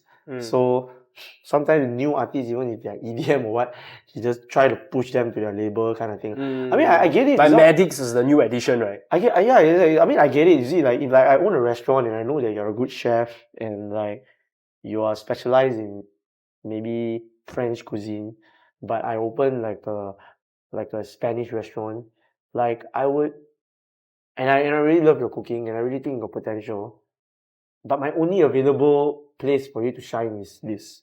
Then my Spanish restaurant. Yeah. So I think that's how Armin is. And honestly, a State of Trance is the most famous like content or brand in Armada. Actually, I go Wikipedia and search, right? A State of Trance is the #1 radio show in the world, bro. Ah, really? Oh shit, I didn't even know. Second place is Ryan Seacrest Top 40, bro. What? Ryan Seacrest? Are you serious? Bro, I last time listened to them, my R&B, all this. Yeah, dude. In a number of like monthly listeners, lah. Wow, crazy. I didn't know that. Yeah, it's crazy. But you think about it, who DJ, okay, Mixback, what's the top DJ last year? Who's the top DJ? Wow, I can Google now, lah. Yeah. Because Armin was the 5th, if I'm not wrong, or 4th. But I'm pretty damn sure DJ the first 3 never run any radio. 2023, right? 2023. I'm pretty sure the first 3 never run a radio show. Or if they run nobody, they don't really promote much. They just focus on touring. Yeah, I think radio show doesn't really constitute much to your success. It's really, radio show more of like you want to support the music branding? and the community. Personal branding? Yeah, it's like to help the scene kind of thing. Personal branding? I would say it's branding. Number 5, #1 is David Guetta, because of like all his bangers. Every song he releases is the #1. But I don't think he is actively running a radio show, right? No. And But he's running a community, a movement called Future Rave lah. Yeah, David Guetta, second place Dimitri Vegas and Light Mike, third place Martin Garrix, fourth place A-Log, like a bit. I don't know A-Log. His house lah. Then Armin van Buuren, Dimitri. Bro, you know Dimitri Vegas and Light Mike, right? You know what was my Dimitri Vegas and Light Mike is Tomorrowland Residents, right? You know what my most favorite track from them last time? Armin van Buuren track. I would not be surprised that DJ LENERD, I haven't even met him yet. Maybe he dropped the track last time when I was young, dumb, and full of cum back in poly. Okay, No, I remember every time, right? Today Mondays, yeah. Out of nowhere, right? Work, Out of nowhere, right? I remember the Ozu, right? Someone play dong dong dong dong, the Memoff. Wow, it's a fucking good track. Yeah. Ozu, bro. Yeah, those were the days where EDM was like the shit, man. 2014, 2015, power, bro. Wow. My all-time favorite EDM track is Calling by LSO. Fucking good. Yeah, I remember DJ Ghetto, he play in the future, I don't die. Every time I fucking. Wow, back then it was fresh, man. Wow. And then when you heard it, it's like sound system. Actually, I don't know whether I got a random topic to talk about also. Like, don't you realize Singapore nowadays, right? It's not really like a tourism hospitality. It's like a very family-oriented place, really. Really? Yeah, bro. Like, in what sense? Okay, like I don't know. Like I've been talking to my girlfriend about this. I feel like it's also related to maybe the birth population things. So, like, you know, the government addressed this like 10 years ago, 15 years ago, like, oh, we need more, you guys need to make more babies, you know, like our birth rate is very low, you know, and nothing. But when you first turn 18, when I first turned 18, you go to the club, you see a lot of like 30s, 40s people. They're open table or whatever, you know. But yeah, you see a lot of people going out. You see people a lot of working adults, they go out. But now is like, yes, you still see a lot of working people, adults. I don't think that nobody's not going out, you know. I think people are still going out, but like the percentage is still there. But the absolute population, right, is not. I really don't feel it. Like, I don't know. I went to Zoom recently. I went to like other venues and all. Like, it's not a lot of people there. Really, it's not as much as when I was 18 or Is 20. it because of COVID? That's another thing lah. I find like after COVID, a lot of people also embrace house parties, hotel parties. The more like you have more social interaction. You really need to find a good reason for them to get their ass Get out. out, yeah. That's why that's how international artists helps lah. Sometimes, you know. Yeah. But then it comes with a big cost. Yeah lah. Then so back to the support local again is probably impossible, man. No, actually, I'm very grateful for TRANCE4M community. Like, yeah, we do local nights. They come, you know. So, yeah, I'm really, really very grateful for that. But do you think it's more sustainable, right, to kind of like build your name and then overseas people, right? Like for example, okay, you do a lot of production, and then people from Vietnam want to hire you.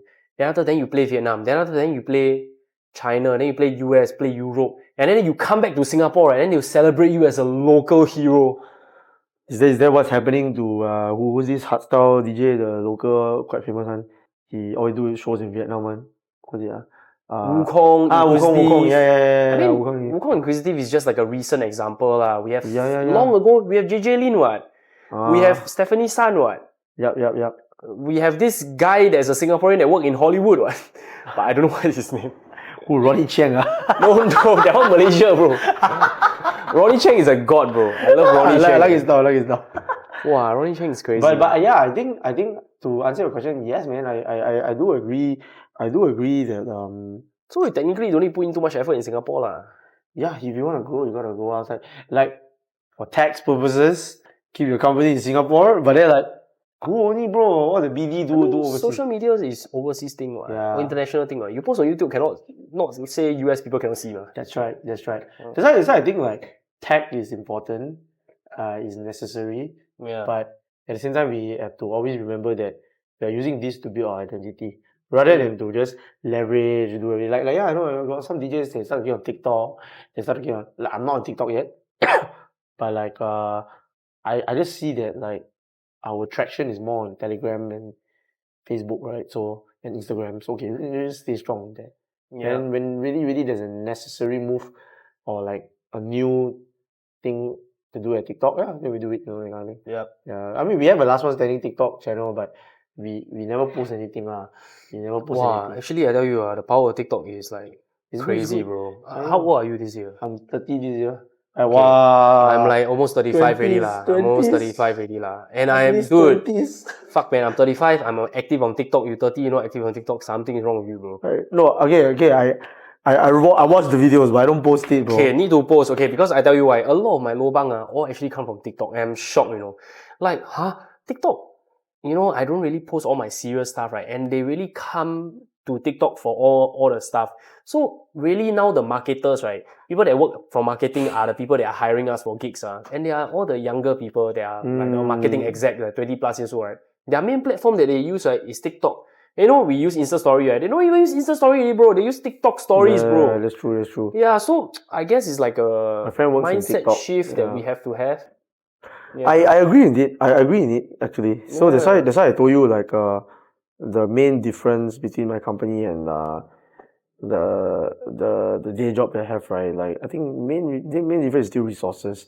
And I think even on a personal level, I think resources is one thing, like your energy, your time to learn and everything. So when you're younger, you never really consider about your energy, bro. Yeah, when you reach 30, that's when you start thinking about it. Bro, no man. Like, you want to know what's my alcohol? I tell my alcohol spectrum last time, bro. Last time is sober, then drunk. Okay, sober, tipsy, then drunk, then vomit, then next day. Okay. Now is sober, vomit, then sober again, vomit, then sober again, then vomit and sober. Then I drink for fuck, bro. Like, what am I drinking, bro? Seriously, man. Like then the next day, wow, just get so tired, so fucking tired. Yeah, that affect your productivity and all that kind of thing. Yeah, and then nowadays like I got the privilege to say because now I work for a company there, right? Oh, nowadays, bro, I really appreciate the MC privilege, bro. Like, I swear, bro. Last time, right, when I'm young and like, like take MC is a disgrace, bro. Yeah, I'll be like, take MC is a disgrace, or like, Bro, like, at Zouk Singapore, 5 years I worked there, I never take a single day MC. Oh shit, really? At Jeremy Boone, god damn it. Wow, then I sick, I fucking dying, I like lying down there, and then Jeremy, hey, how are you? I'm fine. I will continue DJ.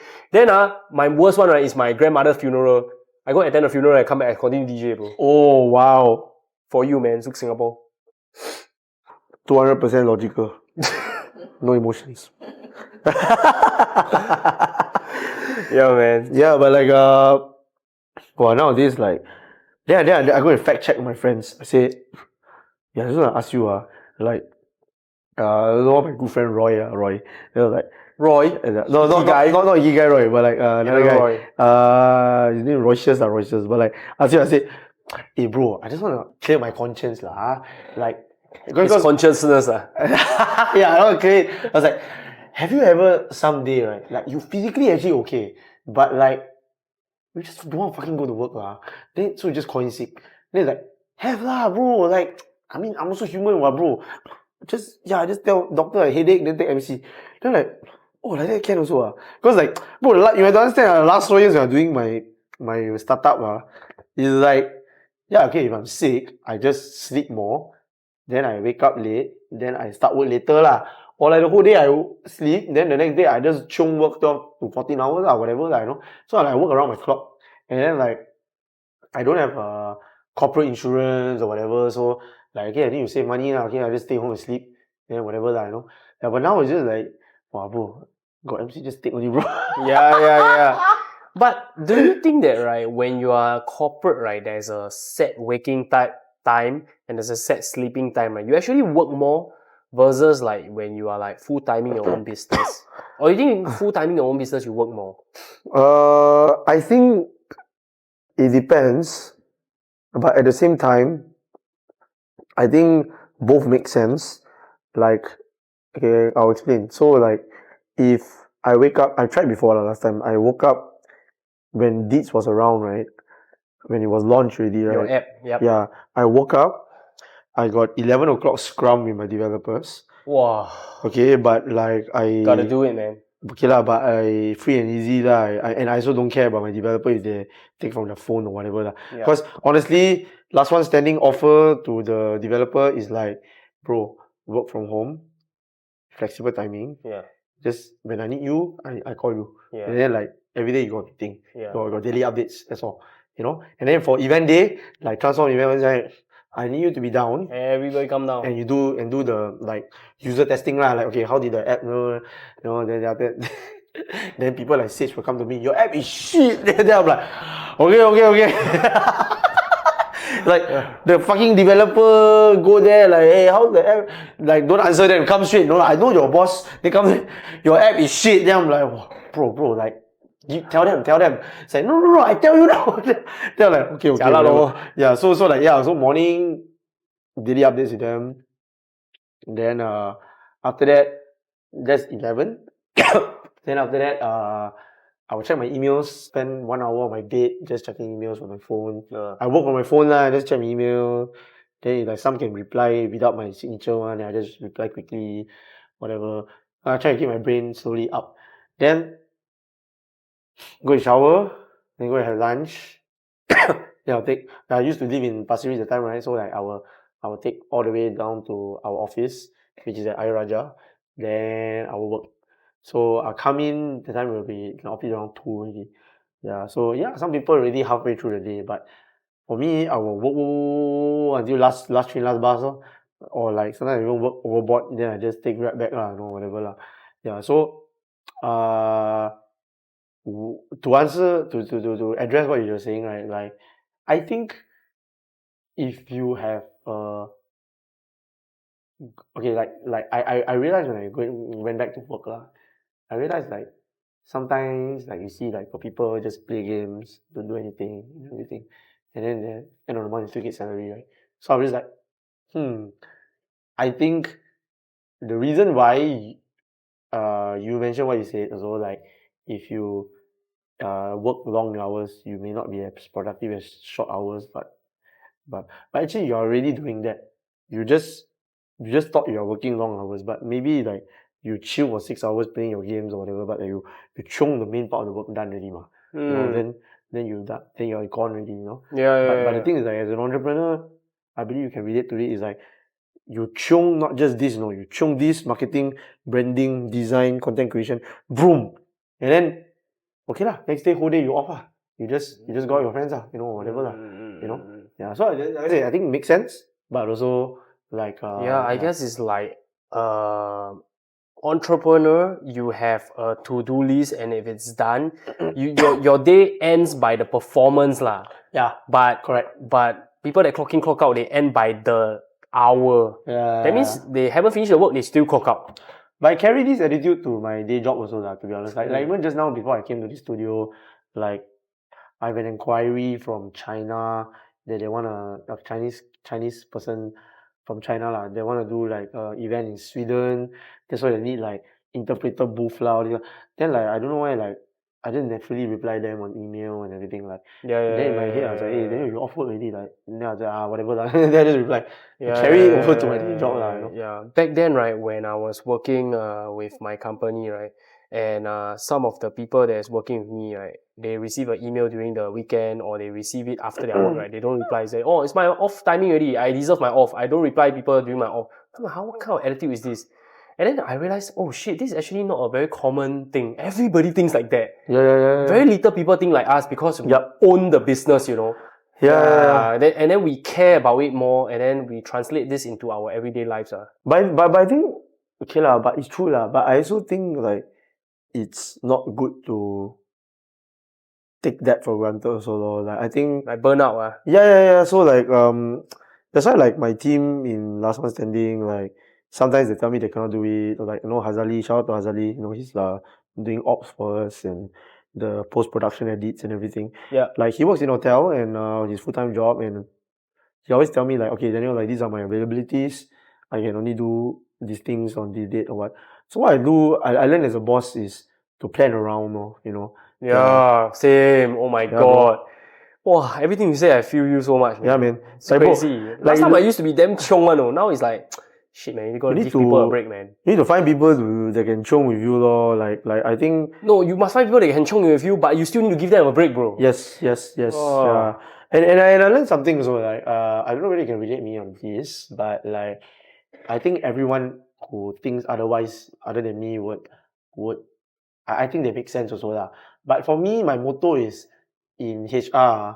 I think I always believe in hiring the average Joe rather than hiring the best person or rather than hiring the worst person. Because if you hire someone really incompetent, yeah, you might spend too much of your business time to train, right? Then like your company would have opportunity cost, whatever. But like if you hire the best person, he'll probably stay with you for 5 minutes only lah. Get the job done, then after he got a better offer, he chow already. Yeah. You know. But like I think the middle, the person that has the average person that has the middle ground, right, are the best people to hire because like the heart is in the right place, and also like there's room for you to afford to let him go also. Like let's say if you want an equipment or whatever, like it's within your budget also lah to pay him and everything. Like like I have this really good business analyst, like he was under me for Deeds at the time. And okay lah, I mean I feel really good as a boss when he said this when he left, but I also feel sad because like I couldn't keep him, you know, because his SG United contract ended. And then he told me this year, he said like, no, I got offered by DBS at the tech department. But Daniel, you know, like if you are willing to pay me and it's not the same amount, no, it's lesser, 70% less, 30% lesser. He's like, I don't mind jumping over. If you raise funds, you can do, I can do it. Then I say, why? Then he's like, no, because like it's the I feel a good purpose working here, you know, and everything, and like I like working here, you know. You're a good boss. At the end of the day, money is still money, lah. And I just told him, I said, like, you know, like, dude, I'm going to try my best. And I was really motivated. Yeah, but that's 2022, and like that was like my breakup year lah. You know, like what a rabak shit. Then I was just like, wow, jialat lah. Then like I try my best, but I cannot lah. Bro, some days I think you can relate with me on this. Some days, right, I just open up my laptop, 12 tabs, my mind blank. I don't know what to do. Like, yeah, this one Meta Business Suite. Then this one like Meta Business Suite. Oh my god. all this shit lah, you know. Oh my Then this god. one Google Drive. Then this one Gmail. Then like, what the fuck is my Google personal Sheets. Gmail open close? Yeah. Like everything lah. Then just blanks. Yeah, you just then on Canva. Canva. Fucking all this shit, bro. Like this blank. They were like, wow, what to do? You know. Yeah, you're doing everything from design to marketing to music to creative. I mean, not me lah, but like, I have a team. But like, then again, I also understand them. It's like actually I learned a lot when I'm in this day job, because like when my colleagues complain about my boss, like, or the management, like, hey, you know, like they should have done this, they should have done that. Sometimes I still like what is it? You know, I carry it to my work, right? Like I was like, yeah, I know, but I must understand. Maybe they're like that. Then like one of my colleagues said this. I actually reflected a lot as a boss. He's like, yeah, I understand. Yeah, how much you want me to understand? Like, this is not my company, what? How much you want me to understand? Like, these are things that you should set as, you know. It's the same thing as like parenting. Like, let's say I have a kid, you have a kid, and like, we're complaining like, hey, you know, like this kid like treat you so good, you know, and everything. Like he's not reciprocating, he rebel, and he say I'm a shit parent or whatever. Like he say I never, but I raised him up. I sent him to the best school. But the sad truth is like, yeah, as a parent, you should do that, you know, like no, nothing less. You should do that, you know, and it fucking sucks. It's like so then I reflect on myself. I was like, oh shit, and then like maybe that was how the team when Deeds was full throttle, transformed through full throttle in 2022, right? Yeah. The biggest last one standing as Kruon was actually 12 people on the team. Yeah, so we have like 5 to 6 from the tech department, and the product team, then the business team is another like 4 to 5, you know. Yeah, then I have a mentor and everything. So like it was quite a big team, and like I kind of miss like having that like team thing, family thing. But yeah, then later on when one by one their contract ended, they had to leave. Then like I start to understand like now being in this company, I start to understand like, you know, at the end of the day, everyone they have their own agenda. Yeah. And I have to respect it. I cannot be sour and say like, oh, you know, you're selfish, you know. I look myself in the mirror and I'll be like, yeah, I'm also selfish. Like I have my vision. My vision is my selfish desire also, right? But like I think what's more important is like how can I learn to merge this together, you know? So that's why average Joe is the best, I find. They want to learn from you, and you also get to have their skill sets in the company, and you can go further. Yeah, I was about to ask you about the rules for hiring, because right now the trend is about like you work at a job and then after 1 year you leave the job and then you find another job and then you get 10% pay increment. Then every year you just job hop. You know, it's the Gen Z thing, like job hopping, and then get increment faster than you stay loyal, you know. So your rule for hiring is to find an average Joe. I guess it is something that I can agree on also. And I think it's like more importantly if people that can align with your vision, your long-term vision. Yeah, but how can you benefit said people in the company? Like for example, right, if I am a job hopper and I'm earning 10%, right, every time I job hop, right, technically these people are not loyal to any company, and I feel like these people deserve to be punished, to be honest. Yeah, how do you like reward the people that are loyal to you, right, and make them see that, hey, shit, man, it's worth it to stay with you? I think offer them company equity. That's what I did actually. That's what I did. Damn. Some of the people that were together with me during Deeds and everything. I don't think it's nice to mention names. I don't think they prefer for me to mention names, but I'm proud to say if they allow me to. But like because I told them upfront, I said I cannot pay you this amount. I can pay you this amount, like to compensate this. I give you shares, you know, and everything. They're agreeable to it, and they do take some.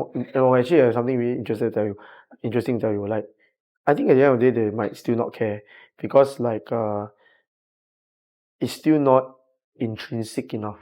Right, the company is not like a state of trance or something, Yeah. No. My point is like it's not intrinsic enough. Even this whole point about shares thing is not intrinsic enough because ultimately, revelry is still your idea. Transform is still my idea. So I'm the founder. You are not a founder. You are just a partner. So it's not intrinsic to you. What's intrinsic to you is maybe like you found purpose when you're in the team. You get gigs when you're in the team. People actually associate a company with you and everything. That you find purpose. So I target that actually. And I think when you do that, like one really, really good example I want to give like everybody has worked here with us, perfect people. But like I'm saying, one I really want to point out is actually Hazali. He joined. He was a Twitch DJ, man. Like he never even played any clubs outside before, and he opted to join us. He asked to join last year. I didn't even like tell him like I want you. He's like, Daniel, I've done Twitch before. I can help you with this. Blah blah blah. I want to join. And then he told me, he said, like my personal goal is to get more gigs for myself, to build my brand and everything. And I said, yeah, sure. Like as long as you can help me out with this and that, Then of course initially like I think maybe he looked at me like a boss line on what you need to do and everything. But I think later on I think he saw that like I actually um invest a lot of emotions in the team and everything, right? Then actually now like it's so automatic that he know what he needs to do and everything. And he's also very proud that like, oh no, I'm from last pending and everything. So yeah, no, shout out to Azali. I really love him a lot. Like he's a good friend of mine also, not just like a work colleague or whatever. Good friend of mine and everything. And yeah, but I think he's a good example because like I think he found purpose. He found that like he found something that he can own the brand with. Yeah, but like if you're just telling the person like, hey, like I'm gonna give you shares, you're gonna be my partner, blah blah blah blah. Like the pitch from the start already sounded very extrinsic, right? Very external. So like the guy would feel like, okay lah, like you give me shares, okay, how much do you value this? So that's why usually I don't really do that. Like I usually Shark Tank. Like Shark Tank, yeah. So usually I just straight away I just go blatantly honest, like, hey, this is what I'm doing and everything, and show them some experiences of it, tell them, and then try to sell their emotions. Then when they really get it, then okay, join me, that kind of thing. Then we both win, like yeah. But I say this not because I'm not saying this because I'm really successful now. No, I'm not. I'm still learning. Still have to build a team, man. I still have to build a team, but I'm using this formula. Yeah. Okay, so after looking very inward, right, within Singapore and our own companies, right, let's look a little bit more outwards, like the current state of trance music. Yep. Because right now, techno has technically taken over the world. Oh, yeah. Yeah. So, what's happening in trance right now? Maybe you can keep us informed because I'm not really in the trance world. Wow, okay. Okay. That's a very good topic. It's a good can of worms. Yeah. Wow, to be honest, like trance, all the DJs, the big DJs, can you stop playing techno? Like just play trance. Like literally, bro. Like I think every DJ, like tech trance is different. Tech trance is tech trance, But there are a lot of DJs they try to produce techno now and everything because that's the in thing, Yeah. But like, okay, you want to do that? Brand it as a techno track or like have a techno alias or whatever. But like, you want to keep the trance scene going, play trance, keep doing it. Like the thing gotta keep moving. If the wheels are not moving, then the industry is gonna die, right? Like, and honestly, this is what a lot of my good friends told me every time when I want to give up, like last one standing. They say, Daniel, like you have to do it. If you don't do it, nobody's doing it already. Do what? Like continue the scene. Trance, yeah. And like that's why I think, man, like the current scene, a lot of trance DJs start to produce techno and everything, just because that kick and everything get them their attention, you know. But I mean, if you want to Yeah. like continue like a pursuit of art, right? It is always like a up and down thing, right? There will be Yup. like a trending moment and then you will be broke, and then trending moment and then you'll be broke. yeah. And then in order to stay pure all the way, right, you technically have to have like a recurring source of like stable income. Yup. Then you can heck care the trend. Mm, Yeah, is this something that you would recommend to all DJs? me Get a Wow, job, damn it. very oxymoronic, because I'm an entrepreneur at heart. Like I'm after chasing your own dreams, but I think at the same time, you gotta be pragmatic and logical lah. Like whether you can do it right time, right place, very important. Like right idea, everybody always get focused on the right idea. Yep. And then they get focused on the right place, but they forgot about the right timing, right? So I mean, but back to the trance scene, I think it's better than before. I think during pandemic, it died down quite a bit. But no, not died down quite a bit. I think during 2015, 2016, like that lah. Okay, but like interestingly, trance is from techno, right? It's from that. It's split out of techno and everything like in the 1990s. Yeah, they say techno is the source of all EDM, Source of everything. Source or of everything. something like that. Yeah. So trance came out in late 80s, right? And actually trance was like the mainstream in 1990s. There was like the main genre, Euro trance, Euro dance, all pulled a lot from trance, right? But I think it died down when like there was this worldwide boycotting of like electronic music or something like that. If I'm not wrong, I forgot whether it's that or like there were like a worldwide boycotting of festivals or something like that. Then during the techno to trance era, is it? no, actually it's the late 2000s or mid 2000s. Uh-huh. So 2005, 2006, that kind of period. Then from there, that's when a lot of raves stopped happening. Then I think that was when trance kind of died down. Then suddenly David Guetta, LSO, all these people start to take on the reignite the electronic music scene, right? Yeah. And that's when the mainstream EDM came out in the early 2010.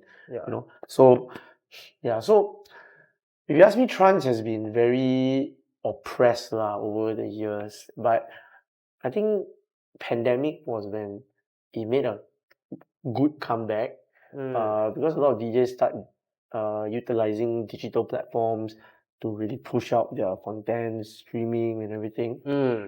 Then then that's how it is I would say in trance. But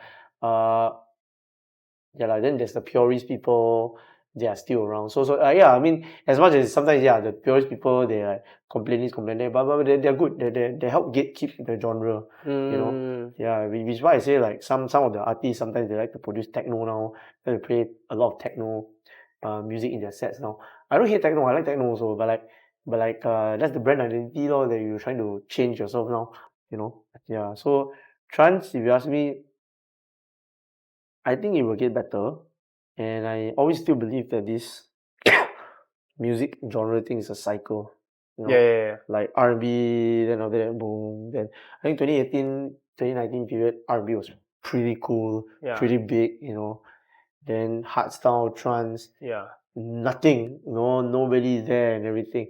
Then suddenly slowly became a comeback, and then after techno overtook. Then now techno is the main one. Future rave and everything. Cycle. It's a cycle. Yeah. So wow, I got like so many questions here. The first one is like oh shit, I forget what's my first question. Dude, I swear it's a damn good question. But second one is like the second one was like, should we chase trends in order to like survive in this industry? Since we are DJs, since we are creatives, right? We have to hit, right or not? Yep. Is it like bad to chase trends? No, it's not. Yeah. Yes and no. Yes and no, right? Yes and no. So like I said earlier, right? I think like tech is necessary, adoption is necessary, following a trend is necessary, but you still need to have your own identity in it. Yeah. Like you see Skrillex, so many genres, but we know Skrillex still is that sound, you know. Yeah. Yeah. Like when I say Skrillex, you can almost hear it. You know? Yeah. No, but I think like at the end of the day, like building your identity is still so important. Like even if you change your style, you have an identity in that style, you see? That's why I was giving you my compliments, right, about for your DJing. Like I think like if you do R&B, you have your own LENERD style. You do your techno night, you have your own LENERD style. Like I know it, like okay, this is LENERD style, you know. I wouldn't go like it's not just anyhow arranging tracks inside and done, you know.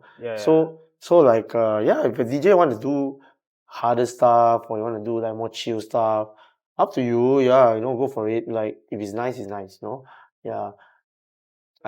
Within even the trance circle, right? You have Anjunabeat and then you also have Anjunadeep, you know. Yeah.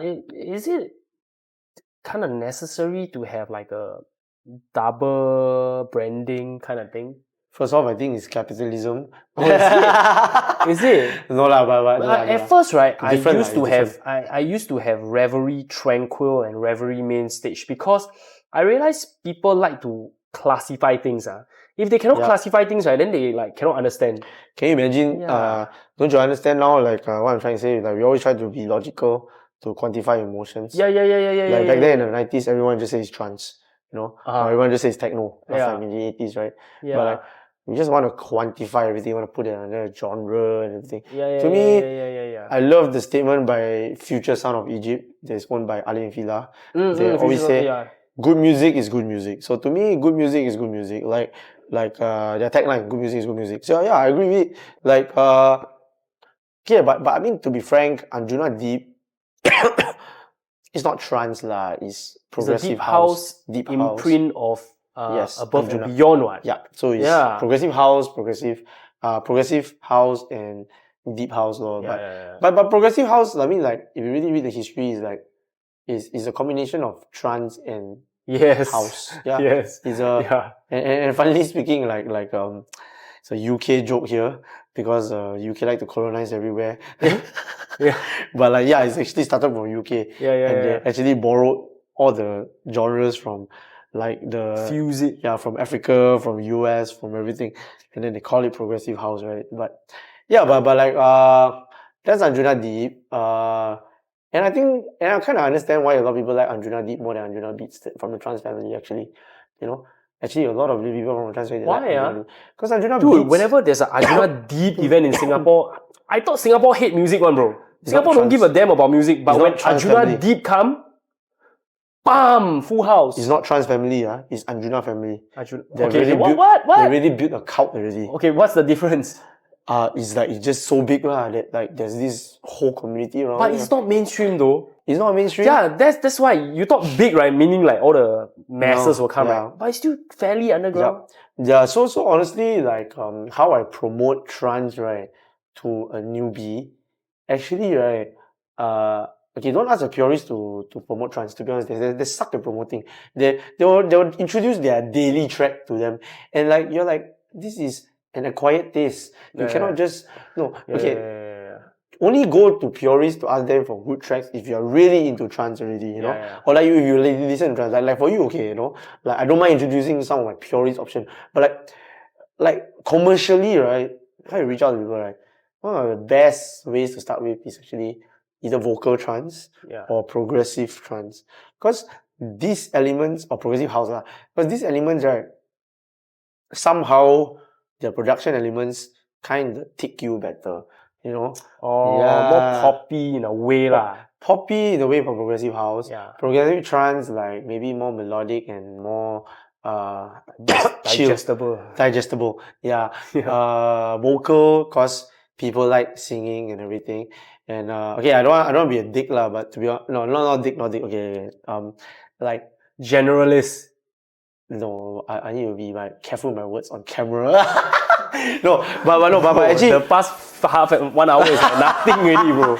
No, but actually research did show that like people with higher EQ or higher IQ, they tend to like non-lyrical music more than lyrical music. So honestly, if you want to introduce someone who is very normal basic like commercial stuff, Yeah. play vocal trance, then Yeah.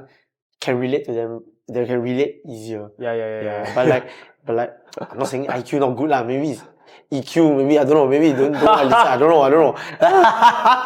But I don't know. Like, Walao eh. it's my confidence, man. People listen to electronic music. Whoa, atas. Certain level, bro. Sicky, your little finger come on. Sorry. That was strong zero. I'm quoting strong zero. What's strong zero? Yeah. Strong zero, helping. Strong zero saying. Yeah. Yeah lah. So when you said about promoting trance, right? How is Anjunadeep so successful, right? Until it beat its own parent company, Anjunabeats. Oh yeah. So because, like I told you, like even I like Anjunadeep more than Anjunabeats. You know why? Yeah. Because Anjunabeats, they're just focused on very big room stuff nowadays. Or Anjunabeats more big. Yeah, they're like we even call it the Anjunabeats 2.0. Uh-huh. Yeah, okay. It's like we even call it the Anjunabeats 2.0. Yeah. Yeah, like what the fuck is this, man? like a very big room, you know, Yeah. and everything. But like Anjunadeep is like good artists like Marsh, like Tin Liquor, like But I'd like to pause you for a second. So basically, right, Anjunadeep is more instrumental, whereas Anjunabeats is more like commercial. more in your face, more in your Yeah, face. and then you say that it's easier to reach the masses with the more in your face, more vocal kind of stuff, right? But after a while, people will be more high IQ and like the more instrumental stuff. Yeah. So in the long run, Anjunadeep won. I think in the long run, when you like trance more, that's a very good question actually. Yeah, I would agree with I would say my bias is that, yeah, that's my opinion on it. Because I think Anjunadeep is closer to trance. It has proper breakdowns, proper hypnotic feeling or melodic feeling.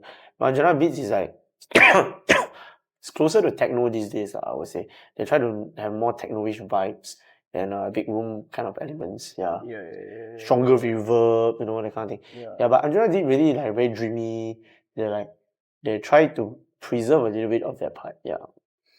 And then with so many trance labels now all over the world, right? You are fighting like Anjunabeat, Anjunadeep, I don't even know, a State of Trance, and you know, the Ali and Fila, the label. FSOE, you know, still got the ABGT. Yeah, that is under Anjunabeats lah. Yeah, so Above and Beyond Good Therapy. Yeah. how do you kind of like stand out, you know, in the scene with not as an artist but as your label, as your company, I think event organizing? So I think like is it you try to be more pure than them or something like that? No, I think like there's one more label, so Subculture by John O'Callaghan is a really good label. Solar Stone also has another label called Pure Trance. Yeah, Solar Stone, yeah. Yes. How can we forget? So actually, if you ask me as an organizer, I don't view myself as a label owner yet. So I would still use the chef logic again. Like, it's about combining the best kind of sounds into one night for the community. So when I say that, I mean by some FSOE tracks by Ali Villa label, right? Some FSOE tracks, I think it takes the crowd. Some doesn't. Some subculture track takes the crowd, some doesn't. Most of the ASOR tracks don't really take the crowd, but yeah, some it does, and when it does, it's really, really good. You know, yeah. So ASOR is like either very good or like okay lah, you know. So it's about really doing your research and doing it properly, which I really commend all the DJs that I've engaged under my nights. They're all someone that knows. which brings back to the first topic that I said earlier when we start this whole session, right? I think building your own identity is the creativity that can allow you to be simple, right? But if you don't have that creativity, then you want to focus too much on the technical, but you want to impress people with the technical part.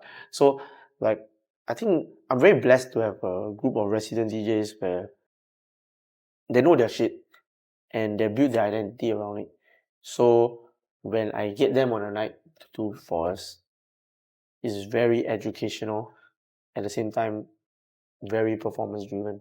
Everybody enjoyed it, everything, and educational. Everybody gets to Shazam a new track or two tracks, So yeah, so to answer your question, I think it's about finding the balance.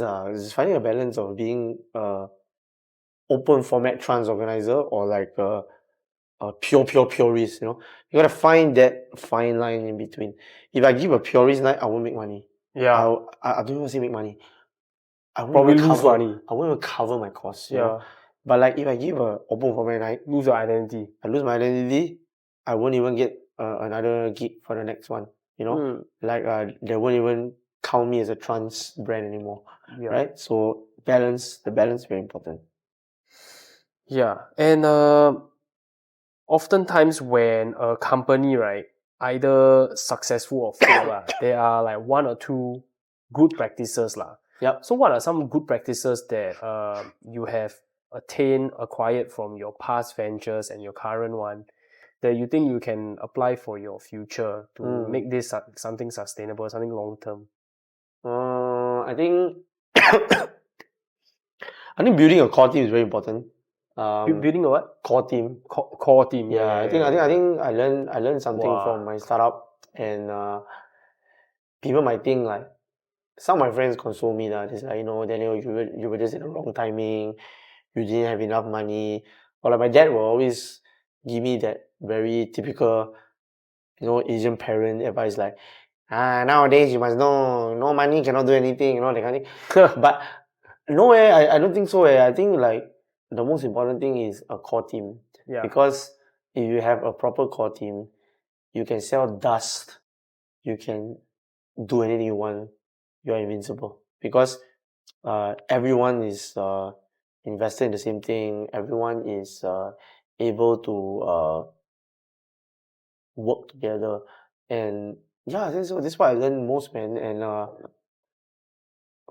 And like just now I was saying about the hiring the average Joe. Yep. Like it's part of this core team dynamic also. Like you need someone that can draw continuously from you, and you can afford to also draw continuously from him.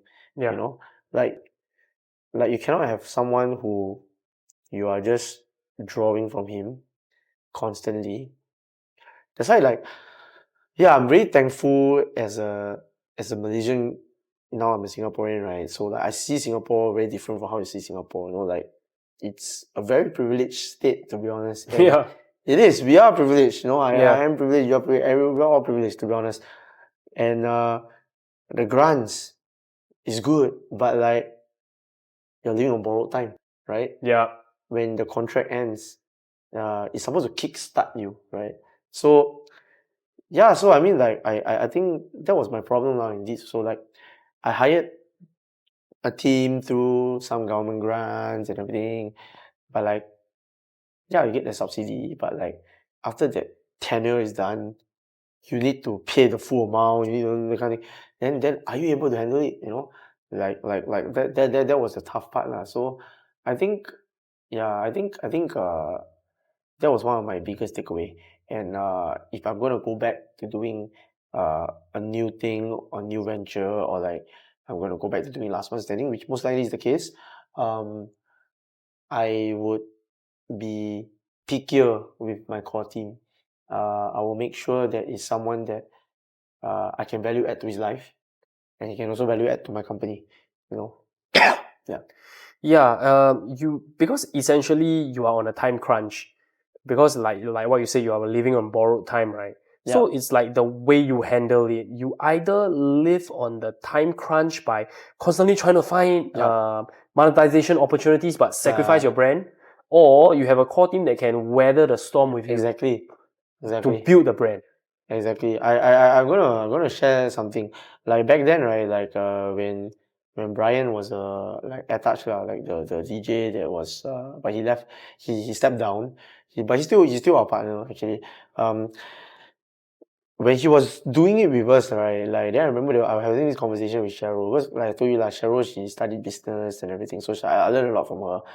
And like I told her, I said like, hey, if someone wants to hire Brian, for example, like how much should they like pay us to like give it to him already? Then she mentioned a very ridiculous figure. Then I was like, huh? Like he's really worth that much? Then after that, she told me, she said, okay lah. Like, no, then I said, he's only worth, he's really worth that much? Then like, I say like, then I kind of look at it logically. I told her, I say like, yeah, because like, you know, if you pay him this amount a month, you extrapolate it for a year, it's only this amount. Why do you want the other person to pay this amount to like take him out of our team, you know? Then later on I realized, right, that's when the core team thing matters. Like let's say today me and you, we start a business, right?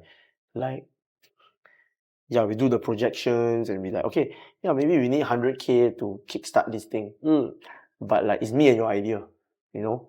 But like, someone wants in, they say, hey, Leonard, like, I want to buy Daniel out, you know, how much? You know, it's not 100K, it's maybe 1 million. Because this guy, he would, let's say if we buy in for 100K, for example, I pay you 100K, whatever, you know, like, just to ask me to fuck off, right?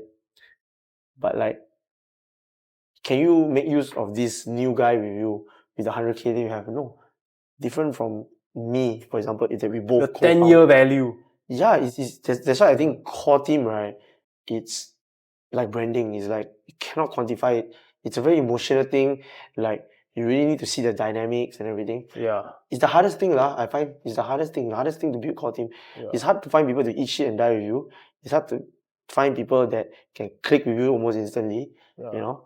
And it's hard to find people that can like take your things, your criticism constructively also. At the same time, like get a sense of humor. And a two-way thing also. Yeah. Like they give you constructive feedback, you can take it, and they know when to stop, you know when to stop on them also. Like that's that dynamic, man. Yeah, like, it's a dance, dude. Yeah. It's so difficult. Yeah, really. Like if you have that core team, you want to do any sectors, I think you're invincible. You are. Yeah. I That's believe what I it. say. That's what I say. Like to my core team, you know, if I have 10 times the amount of people now, right? What, dude, I can take over the world already. Yeah, core team is so powerful. Core team is powerful, man. Core team is the main thing. Like exactly what you say, man. You can sell dust and people will buy it. It's because like a lot of the products in this world like are emotional. Yeah, Yes. branding is emotional. That's the reason why like I you wanted to say know that. Apple can sell so much because they capture people's heart. You know, they don't try to do it like Android. Android is trying to fight people like, oh, I got better functions. Hey guys, check it out. I introduced USB-C charging first. Then after that, 5 years later, then Apple introduced USB-C charging. Everybody clap for Apple. Wow! But they're not the one that invented it, you know. I got something very unpopular to say also. Yeah. Like but it's more for the underground music community lah. Like the pride that we have lah, like techno, drum and bass, or trance and everything. I think like that's why branding is so important, because like at the same time, right, like the customers you acquire in this scene, right, they are stickier than the commercial crowd. Yeah. No brand loyalty. Brand loyalty is more in trance, in techno, in house, because those people who got into it, right, they understand some form of history of it, right? Yeah. Like how Detroit techno started, how Chicago house started, how trance started from Germany and everything. Like they have that they know like what kind of oppression these kind of people went through. Like and when you acquire them as a customer, they're like, yeah, like I'm gonna support you all the way, you know. But whereas for hip hop, R&B, or pop, okay, I won't even say hip hop to be honest. Hip hop, like I think like there is a culture there also. So I don't want to touch hip hop actually. I'll touch more on like pop music now, right? Like seriously, there's no brand loyalty. There's no brand loyalty. You want to do Swifty night? We do Swifty night here, bro. We come, we do now. We run social media ads tomorrow. Yeah. We confirm make money, bro. I tell you. Tell you Swifty night. Tomorrow. We do here, bro. Confirm again. So okay, I want to go back to the rules for hiring people, right? So you're saying that like hiring a core team and people that can like you don't need to hire the dopers or the dope people, because companies always say I want to hire the best people, but the best people always jump because they are like I guess the best people, right, that work for others, they're technically working for themselves, but they are like a one-man company. Then they jump. That's a very good way to look at it. Yep. Yeah. So would you say that you rather hire a bootlicker or a person that constantly question you? I will hire a in between. Right. I like someone to question me as well. Because I realized that, right, I hate bootlickers because I see a lot of bad examples, right? So I thought, right, people that always question me are good for me. Okay, why do you think why do you think bootlickers are not good? Because bootlickers can get away with doing the actual work.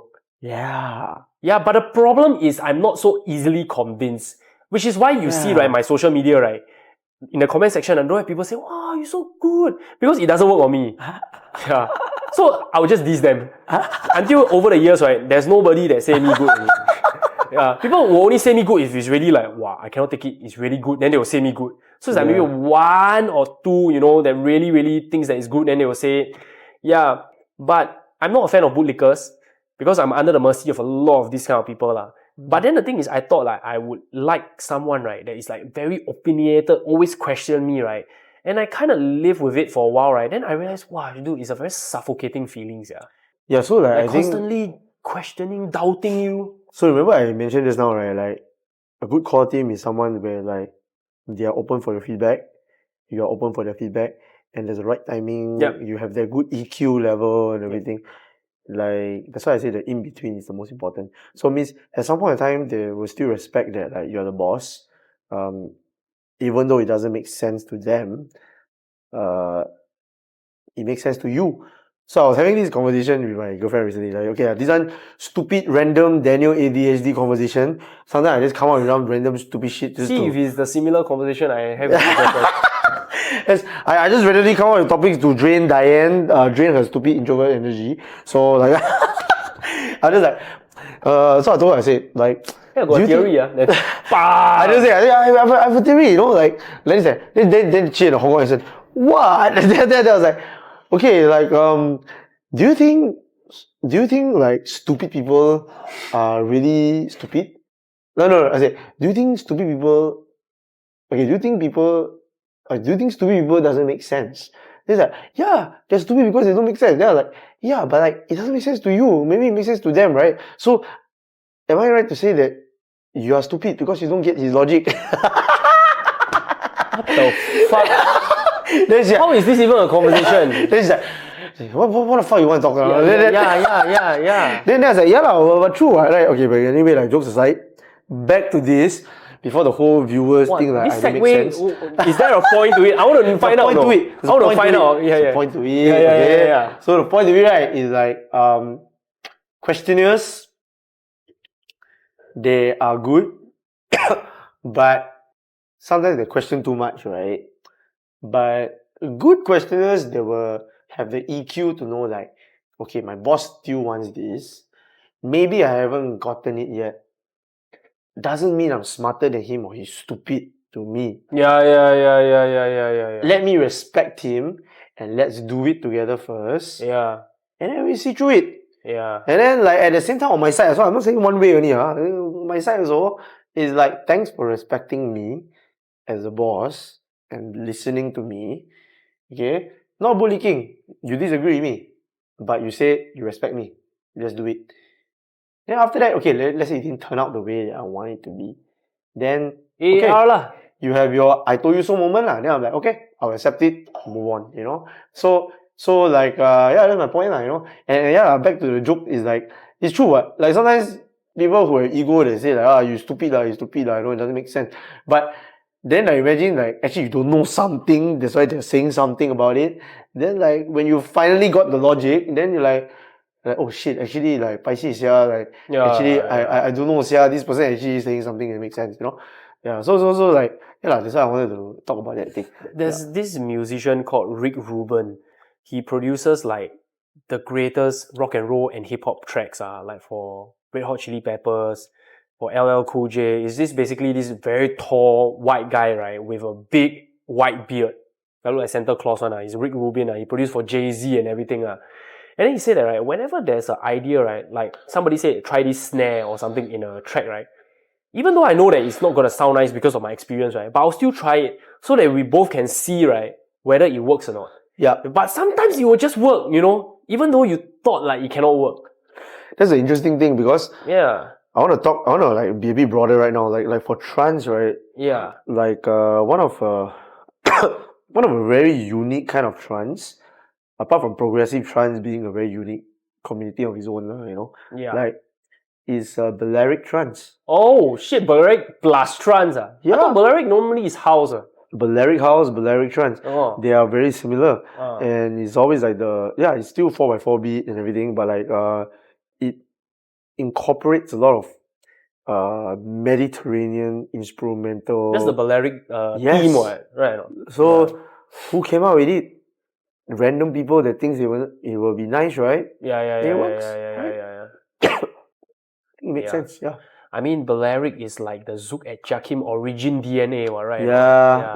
That's when Lincoln first I really created. love his interview. Yeah. I love his interview. Yeah, he really like draw inspiration and you know, like all the percussion and everything, yeah. Yeah. Fucking love it. Initially people don't get it, but then the thing is like kind of like with enough like exposure, he somehow Lincoln managed to won Singapore over lah. That's why I'm really, really happy that for my next event, right, it's coming up on the 4th of May in Iki. We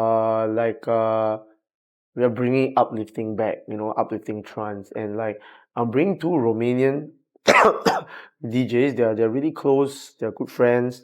They've been touring together every time. So it's Suncatcher and Exolite, and wow, they are really, really good uplifting people, man. Suncatcher I got heard before, yeah. Oh, it's quite a while, right? quite huge in the uplifting scene, like proper uplifting and like wow, shit! very I good can't believe I know uplifting Suncatcher. Wow, Suncatcher, really good guy. Like it's also like they're gonna close off with classic trance.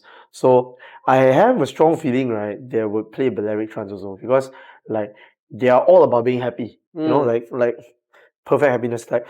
Like uplifting trance is such a huge and main genre of trance, right? But if you notice, right, the purists, right, they don't really listen much to uplifting nowadays because like it doesn't really take them because everybody feel like it's very templated these days, the production. But Suncatcher is a perfect example. Exolite and Suncatcher, a perfect example of like they've done it right, and they're very simple. The best part is very simple. Like I mean, if you go check out Suncatcher, by the way, like go check out his tracks, right? It's like very simple template, but the creative side hits you. Simplicity. So I love it, you know? Yeah. Make something simple, right? At the same time can catch you by surprise, right? Wow, it's skill, man. It's very, very skillful. One of the best artists in trance to me, that like modern and old school, to me is Activa. I like this artist named Activa. Activa. Activa. He's still around.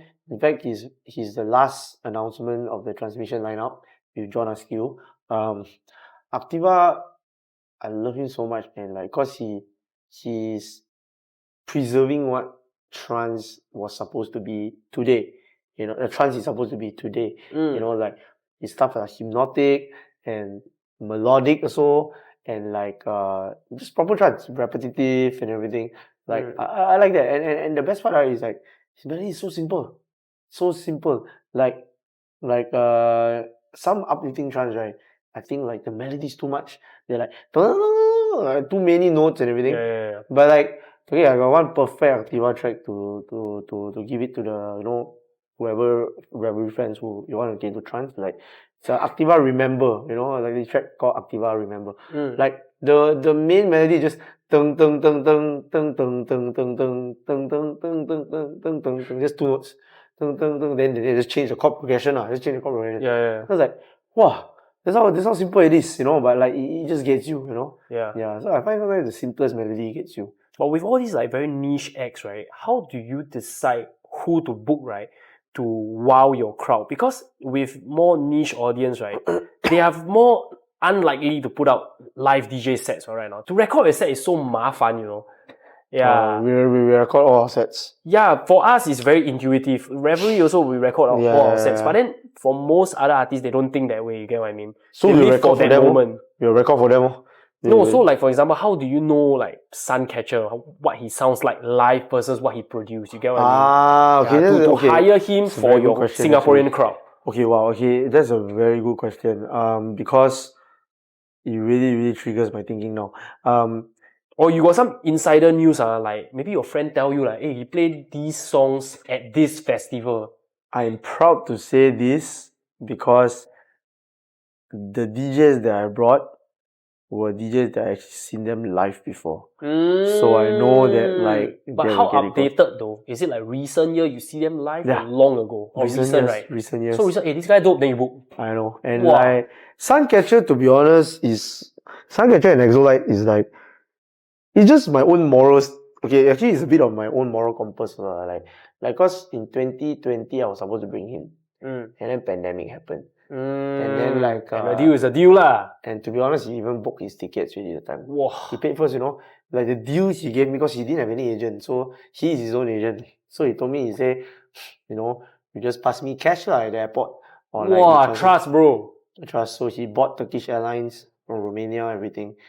Then he told me when pandemic happened, he even said, if I cannot get a refund, I think it's really nice if the organizer could pay me lah, a reimburse lah. And like I was stressed because morally I think I shouldn't be a dick. And I don't know whether I'm a dick lah to whoever who did business with me before, but I try my best not to be a dick, And I think morally it doesn't make sense. So I just told him, I said, okay, can you try to turn it to open ticket or anything? So then managed to turn it to open ticket. Thank God. Rather than forfeiting the refund, the amount or the ticket. So yeah, so I think today that's when they told me that they are around Asia. And then I was like, let's do it, man, let's do it. And then I felt good lah. That I kind of kept a certain promise to myself that like, cause some of the fans, they also really wanted to see Suncatcher. Yeah. And the best part is the time when I brought him, that was when Uplifting was at its peak, Uplifting Trance. So if he comes, you'll attract a lot of people. Yeah. But like now is like tech trance and hard trance is like the main driving seat. So it's going to be a bit tricky. But like I said, about building a brand identity. That's why like the next event on the 4th of May at Iki, the name is like TRANCE4M International featuring Sunlight State, which is his label. Suncatcher and Exolite. Then the theme is like Uplifting is back. And we call it Uplifting is back night, Because like I think everybody needs to know that like trance is not just tech or hard, like there's the progressive side, there's the driving side, there's the energetic, there's the uplifting side, it's all one big family, Like techno also, there's driving techno, peak time techno, So many subgenres within the subgenres. Yeah, because all these fuckers want to classify what, so yeah. Give it to them. It's not just call it trance or techno or whatever lah, okay lah, Yeah. And with transmission coming in, right? Transmission is such a strong entity that the moment transmission happen, right? I think practically Singapore club can just close shop for that 2-3 days. Yeah, every Singaporean will just go over there. Actually, you're right, man. I'm not speaking on behalf of the trans community. I'm speaking on behalf of the commercial community also. Yeah. Because they are so mesmerized with the event production. Yeah. The lights, everything.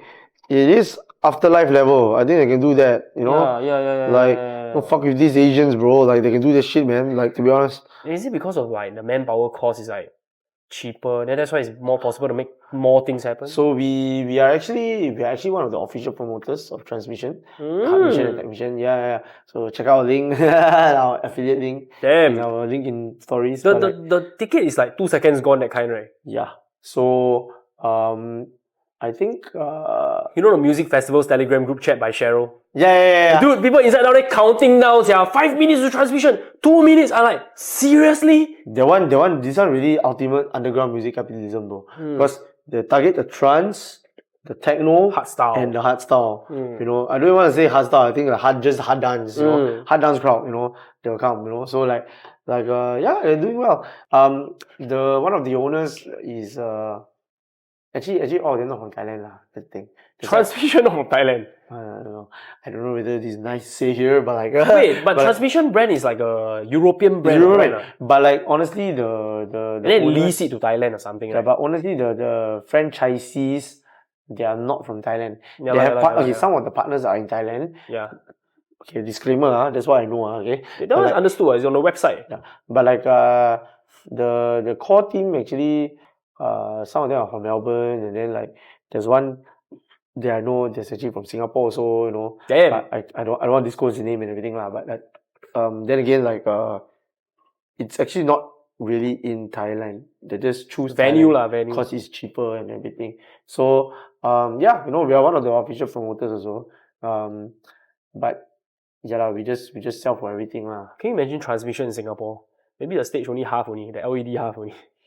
No, actually I think Singapore can, but it's just that I don't know whether tourists want to come because it's such a regulated country. Oh, regulation. You know? Such a regulated. Like Thailand, you see Thailand, there are like other legal stuff, you know, like marijuana and everything, like it's legal there, you see. But like Singapore, everything's so regulated, just alcohol, right?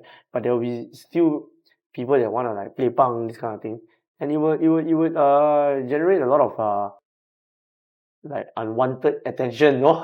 yeah. That's why. Yeah, but then Swifty works. I guess so. Yeah, it's like the same conversation that I have with Sik lah, our Barong family guy from Indonesia. It's like the regulation versus control creativity. Does it stifle creativity in some way?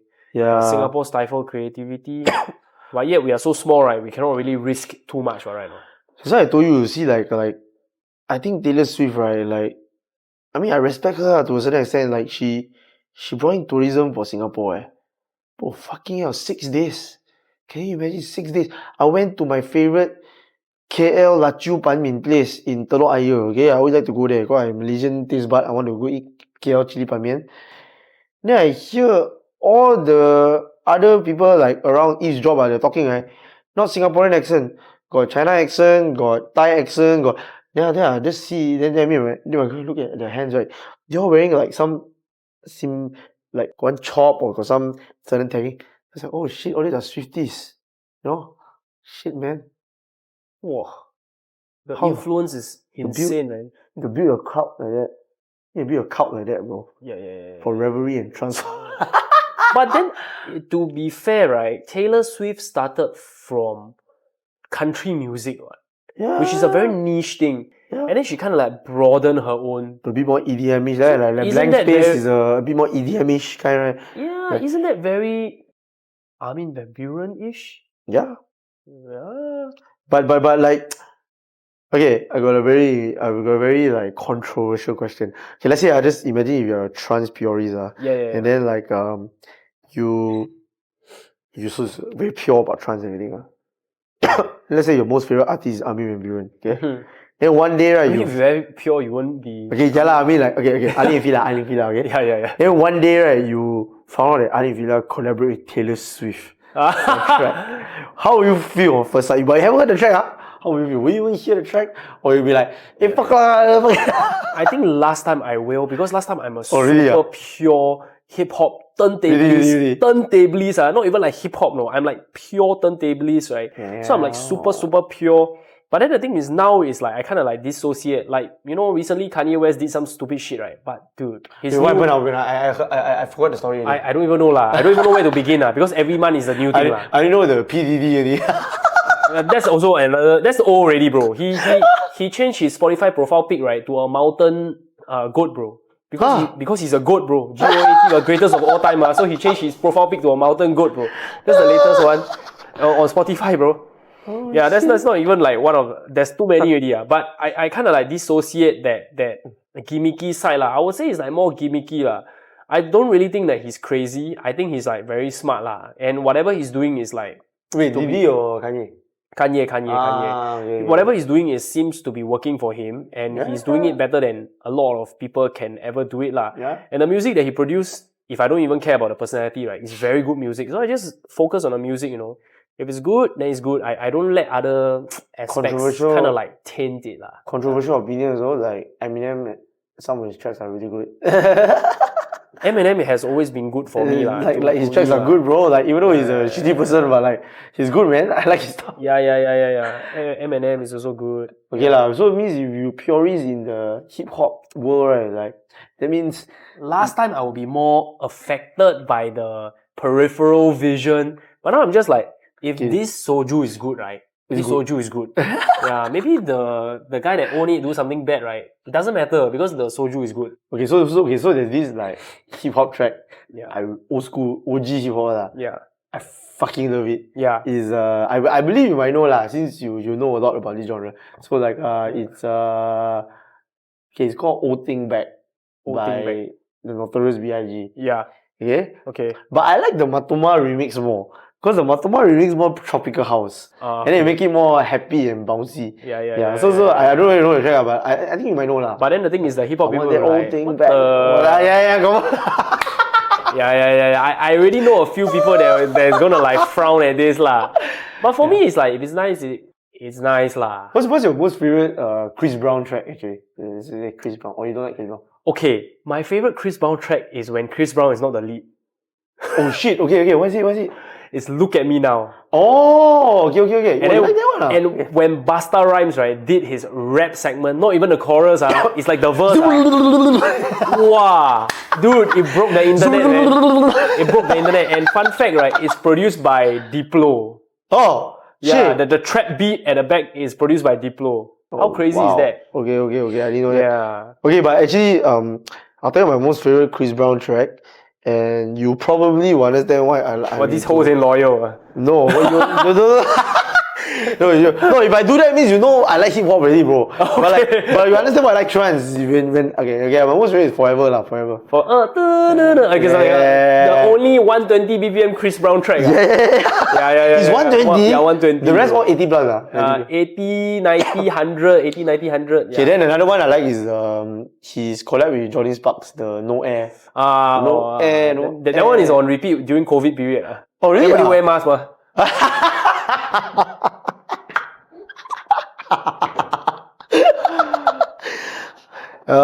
Is the alcohol or what? Well, then people told me about like I don't know why you're talking about hip hop now, but like, people told me about no purists deciding what to like. That was the topic, right? Yeah, they said they like Neo one track by Neo. Neo Closer. Yeah, they like Closer. I don't like Closer. I like Forever more because I Rise Secrets Beach last time. So like Forever was number one, then Closer was second. Then I was like, fuck you, Neo. Chris Brown's first. Yeah. Then okay, actually shit. I think you ever asked me one of the main questions that I thought you asked me, which is like what got me to trance, right? But bro, you know what got me to trance? I'm not proud to say this, guys, but like it was Dash Berlin. Wait, original Dash Berlin as in Jeffrey Sotora's Dash Berlin. Yeah, the group. Yeah, because one day, I don't know, you know about RP structure, like is you need to do presentation every day and know everything. You have Yeah, I'm from SP, what? So like so second break we're supposed to do our PPT slide. Then my friend just plug in his phone, Dash Berlin. Then he play Disarm Yourself, Dash Berlin. Then I was like, wow, kena sia. I'm like, shit, what's this track? Then every time after my training, so like I play for RP last time, right? So like I got training 7 to 9. Then after that, like, fucking stay Pasir Ris. So I take bus 168 back. Then I'll just like sleep in the bus. Wow, then one of the tracks are always on replay. Dash Berlin, Disarm Yourself. Then I started to research more lah. Then actually what changed my life on trance, right, is when Ali and Villa came to the Ozuk. Not the time where they argue one lah, but like not the first few times. Not the Black Witch, the one lah. But the one at Jakiman. Then I was just like, oh shit, every track I was sound hounding. I never even used Shazam, I used sound hound. Sound, next track. Then I was like, shit. Yeah, then that's when I really expand my horizon for trance and everything. Gone were the days where you don't know the track title in a club. Yeah, gone were the days. Yeah. Now it's like if you don't know the track, the audience will clear. So, really? Yeah. People just want to hear. I mean, I don't know if you go to commercial crowd. Okay. 90% of the club is if you play something they don't know, they clear. Okay. They go out and smoke already. That one I agree. Because the last there was this event I did at Warwick. So Bank got us a gig at Warwick. Then bro, there was this expat group. Okay. don't want to racially profile them. I'm going to racially describe them. They're from India. Then they were like, can you play something that we can dance to? And then I'm like, bro, everyone is dancing. And then okay, there's a reason why I say Indian. Okay, because the next question is like, yeah, like Bollywood music. Then I'm like, bro, like, can you check the night is trance, Then thank God the security is tapping for me. Then I just I ignore him already. Yeah, but I feel bad, bro, because I asked myself, like, when I was speaking, I was like, when I beat matching, and I was like, shit, man, am I racist for ignoring him or what? But no, but then again, like, it's a trance night. We promoted it out. It's a trance night. Like, what do you want me to play Bollywood music? I don't even have Bollywood music. I don't even have the track, bro. Yeah. So like, no, but yeah, I agree with you, man. Like I guess they have like that national pride to their own music lah. You don't see Chinese people or Puerto Rican people coming to tell you to play music from their country, right? Right? No, you rarely see China people come out and tell you, hey, play some Dao Lang or something. I know something really funny. I did a private boat gig. I did a private boat gig before. So you're DJing trance also? And they want like lo-fi music and everything. And then I told them up front, I said, I cannot do lo-fi, but the closest to your lo-fi music will be progressive. I will do progressive. Is that okay?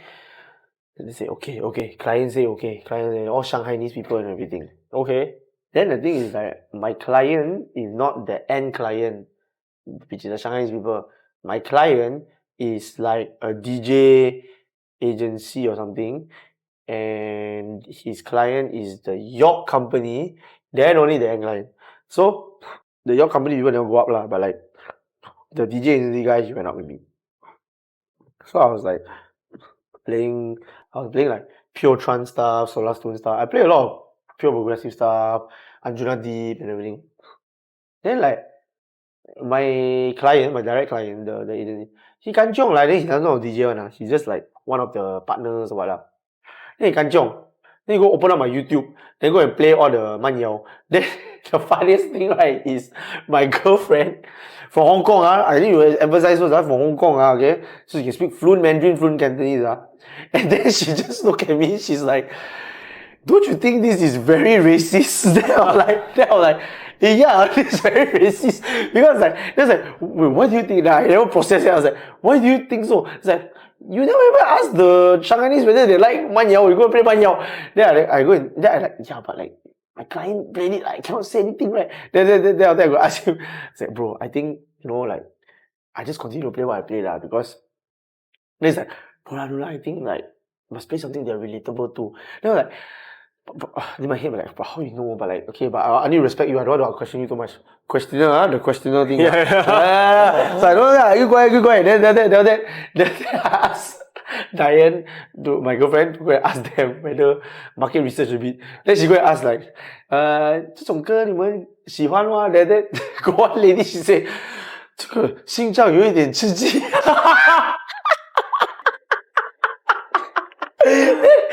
I cannot take it. I just tell my girl. I straight away tell her. I was like, hey, no, just now they say it, okay? Bro, really, just let me play whatever. Yeah. Okay? Like, I was playing 125 BPM. You're playing one yao, it's like 150 BPM. So then, I go and start to play my stuff again. Then I think I went to the toilet or something. Bro, this guy changed to Taylor Swift lah. The moment he changed to Taylor Swift, wow, I tell you, everybody line up. 你这下可以玩这首歌吗？可以玩这首歌吗？ Oh, whatever lah. Okay lah, you don't pay me to be a DJ, man. You pay me to be a YouTube administrator, bro. You type the link. Bro, I just Q-Next play. Wow. Then like, sometimes these people, they want a DJ effect, Like maybe, you wanna be young and reckless, then like they wanna this kind of thing. Bro, I cannot, bro. Yeah, sometimes this kind of money don't earn better. Exactly my point, bro. There are specific people that are catered for this kind of job. People that can tahan this kind of thing on. Yeah. That are not passionate about the music. They just... Are you confident to do 80s to 90s fun disco kind of sets? Like mambo-ish? Really. Not really. Not really, Yeah. I kind of opt out. Because, traditionally as a Zouk resident DJ, you have to play mambo, right? But I made a conscious effort, right, to opt out. Yeah, before I started my first day. I opt out, and then they respected my decision, man. It's quite cool of them. But do you think it's like an ageist kind of mentality, though? Because you're younger. At first, I really want to focus on my genre, but then hindsight after I left Zouk, right? I kind of regretted I didn't have that opportunity. And then, right, instead I created my own night. So Revery's biggest night, right, was our Reverie Classic 50 Years of EDM. Because at the end of the day, Reverie is a brand that supports all EDM. Yep. And then we are the grey area lah. We are in between underground and mainstream to connect people. So we have our end of the year celebration with 50 years of EDM that we hope that we can happen every year lah. And thank goodness for Mern's manager Adam Rose, right? We kind of managed to connect with Mark Lim and Ultra Music Festival. Gardens by the Bay, and then they gave us this opportunity and a stage. So I did a VJ show. So every song we DJ is MP4. The music video. Yeah, and we DJ the 50 years of EDM. So we DJ mix in key and mix in year. Wow, bro, how you did that, man? Fuck. And we also visually corrected each transition. So you visited. So basically you visited Eurodance, Eurotrance. From 1974 all the way to 2023. Chicago House. Yeah. And then you know come on, bro, dance with me. Damn, bro, respect, man. Fuck. Yeah. It's a lot of genres. Shit. Because when we started 1974, house music wasn't invented yet. So there was like funk and disco or whatever. So disco. It started from there. And then for the first 10 years, right, I was like calling the mambo jumbo people, hey, can you come to the front, right, and dance, right, do the mambo dance for the first 10 years. Then, it draw a lot of crowd. People like, hey, this is the, baby, can you set me free? You know that one, then they got to dance, It's like, whoa. You know the Mamma Mia songs, Yeah. Dancing like that. Yeah. Oh, shit. Yeah, then that was our end of year party. Last year? December, Christmas Eve. Fuck, bro. Yeah, we were like the set before Benjamin King. So Benjamin King was after us. Benjamin King is a DJ? No. It's like a Gardens by the Bay Christmas show that has 5 days. So it starts from 19, 20, 21, 22, 23, 24 December something like that. Then we had the last day. Yeah. By the way, do you play KLF? What Time Is Love? Okay. What is love, baby? No. Is okay. So like, if you go and research on trance, the history, right? A lot of people say that that was the very first track that kick-started trance. So it's KLF. What Time Is Love? I think the melody is like dun dun dun dun dun dun dun dun dun dun dun dun dun dun. I'm sorry, I'm fucking tone deaf. Yeah. But it's just that. The challenge is that we have to match the video, the year, and the key and the BPM, right? A lot of tracks we cannot use. And then we want to use the Maddox, the Hoitunak, right? Which is the music video is just the music video is just 10,000 girls like dancing like half naked, right? Really? Yeah, how can we produce that music video for a family show? Right? So that one also cannot lah. So this kind of like. Do you play Eric Bridges? Call on me. No, never. Our music video all like them PC one, dude. Like, cannot. Yeah. Cannot, because they are like 8-year-old kids, like front row everything.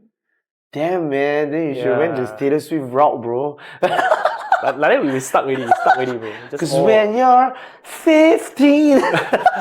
Hey, don't sing too well. Later we gonna copyright. We just mute lah, bro. Dispute only. Yeah. Dispute with Taylor Swift. Dispute. Wow. I fucking tired, yeah. Is it the drinks or the... I think it's my extrovert energy. I love sorry, six-pack, bro. I thought I extrovert, but no lah. Apparently I'm an introvert. I'm a socially toxic person. Sorry, guys. Yeah. I'm draining everybody's energy, okay? Charlene, sorry, Charlene, I know. Tomorrow, you're not meeting anybody anymore, don't worry. It's crazy. Okay. We definitely need a part 2, 3, 4 lah. We will definitely invite you back. Dude, this is like I cannot even find an end to the conversation but I have to end this lah. No worries, man. More to come. I definitely would like to have your perspective because constantly you are finding something new to talk about. But the last question I have for you, right, is like many overseas acts, they get a great head start as compared to local acts because of their local support, of their strong local support. So they really kind of like achieve critical mass at their country already. So how, right, can we still support each other with Singaporeans still being so preoccupied with their own lives? Like, we are so busy trying to survive in this so difficult country, right? Where got time to support other people? Very good question. And a very good finale question, because I think I need some water to end this off. I really think that it's all about just starting it. So we do what we want to do, and we educate, and we find creative ways to educate the crowd. And we also have the mentality to understand that we are in the line of collaboration rather than competition. And like, bro, and to be really honest, I'm touching my heart to tell you this. No, brother, like, I've never ever viewed revelry, like, okay, some people, I'll just throw out some collectives I know, like apparatus, 4x4, like all these, honestly, even tuck shop or whatever, never view them as a competitor. I always see everyone unique in their own way. And if we can gather together to form something, that's how we start, because you have 10 friends, I have 10 friends, 4x4 has 10 friends, tuck shop has maybe 30 friends, whatever. Okay, like, we just need to come together, and like, as long as we have the heart for collaboration, we can go far. And to be really honest, right, I don't think Singapore is as different as it is in Europe, to be honest. Because honestly, I'm good friends with some of the agents, the DJs. We send each other stupid meme videos, and we talk to each other and catch up.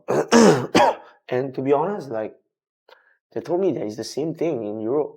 Everyone is backstabbing one another and fighting.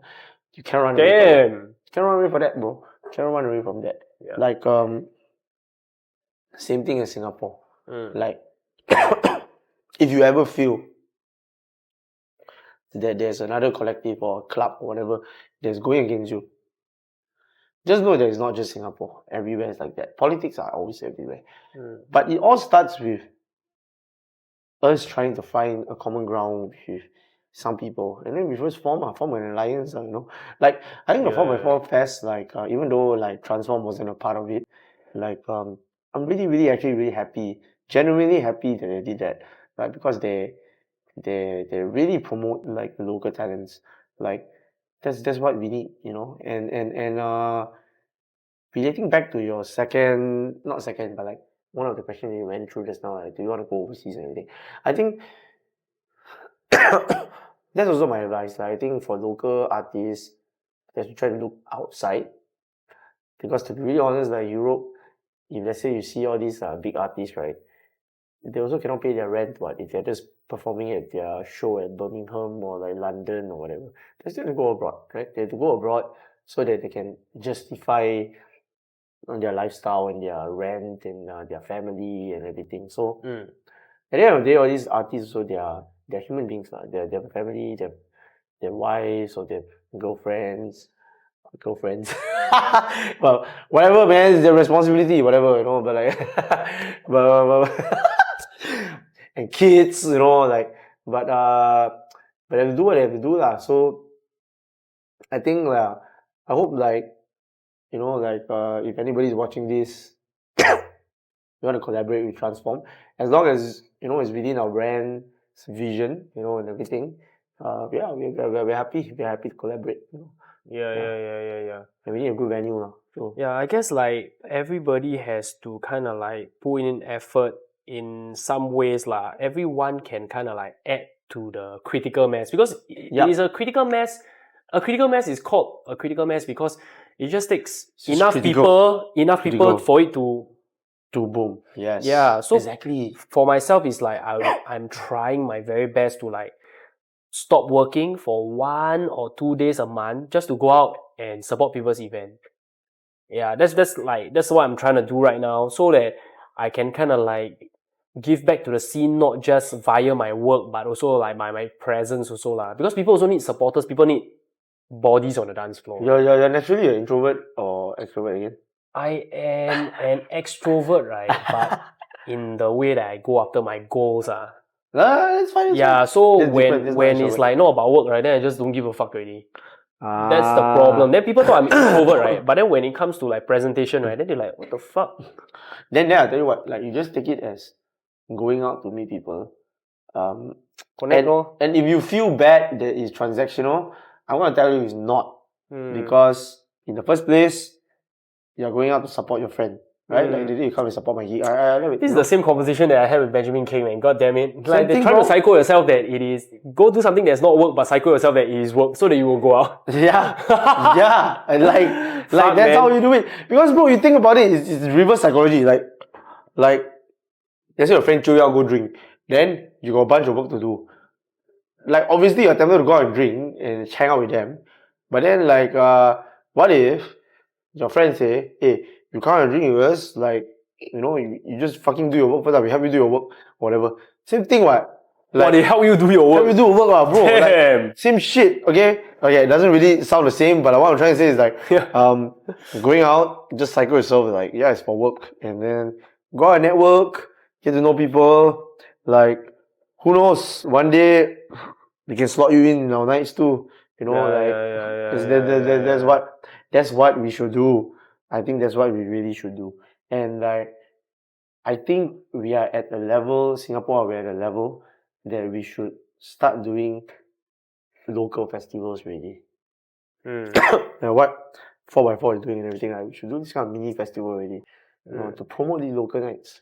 Ice Cream Sunday has been very successful example. Another one is the Kampong Boogie. Kampong Boogie is many years already, dude. The longevity is next level. Hip hop, right? They're doing hip hop. Open format, I would say. Okay. They got quite a few genres.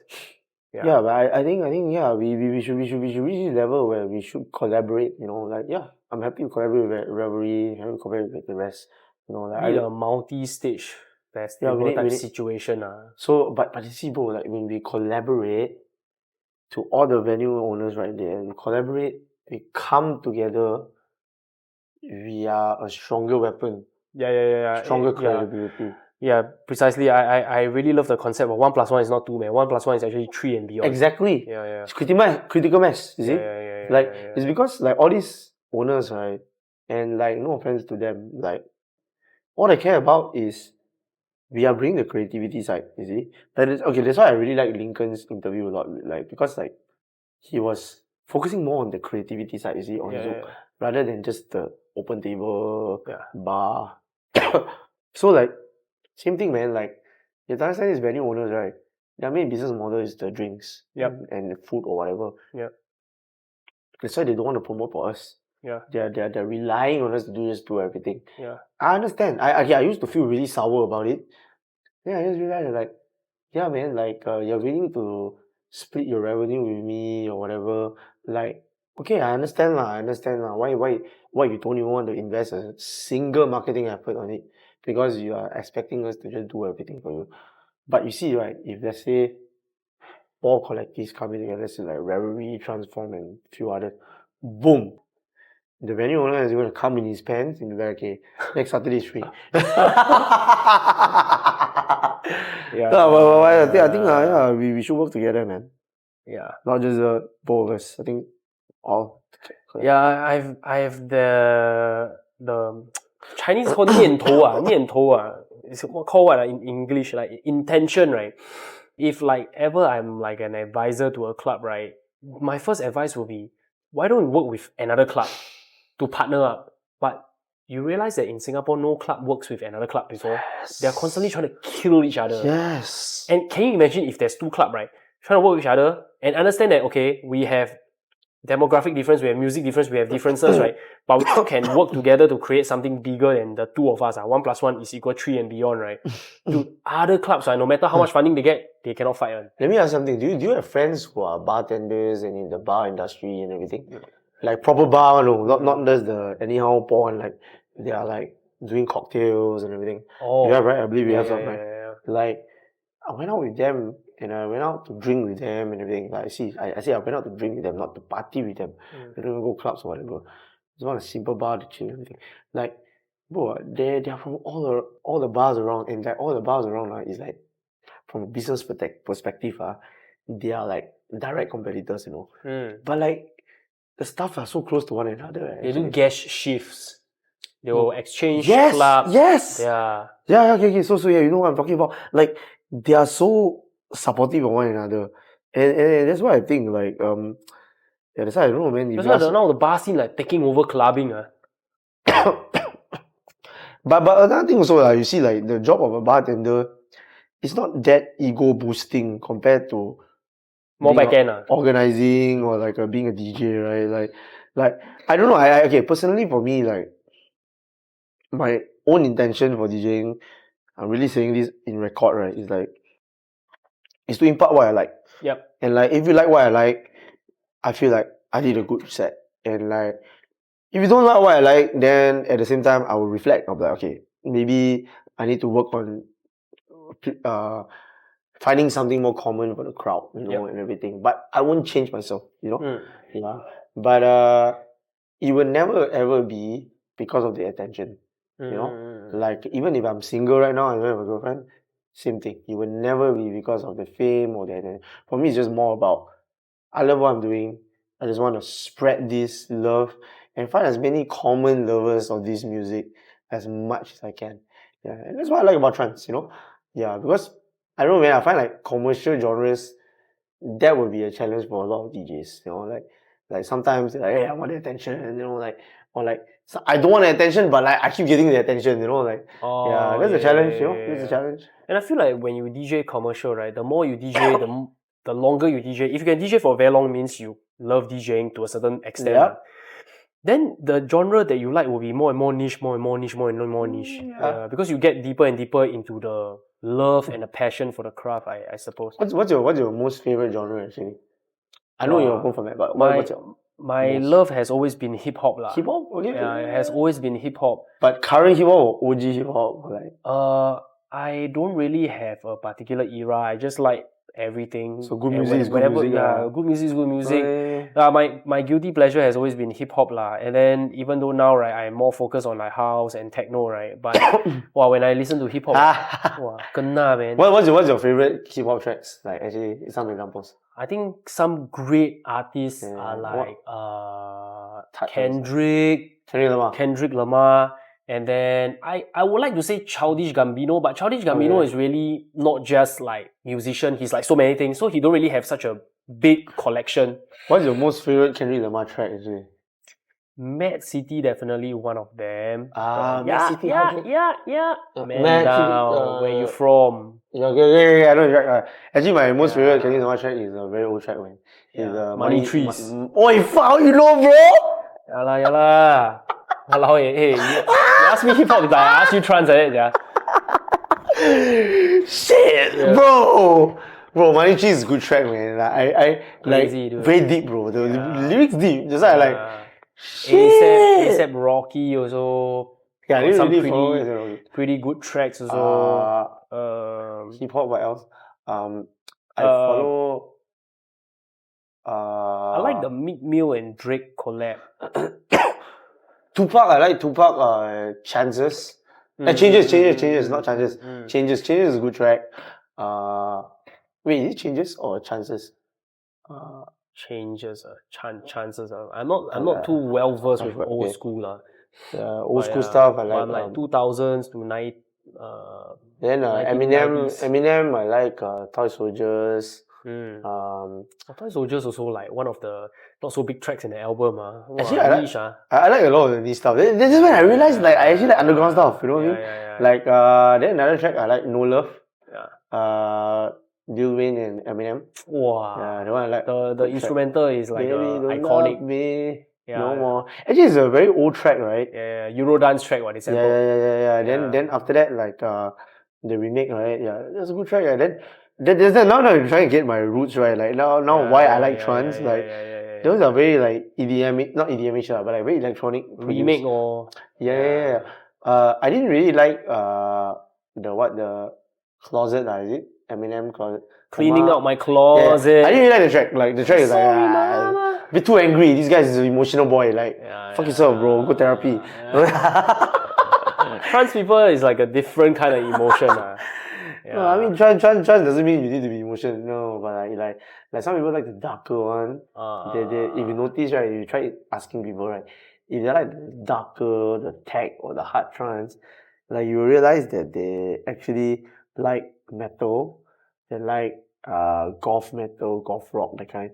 Then like angry hard stuff. yeah. Then they like uplifting, right? They actually like punk rock, acoustic, Taylor Swift. Yeah. That kind of thing, yeah. It correlates, bro. Similar emotional spectrum, I guess. Yeah.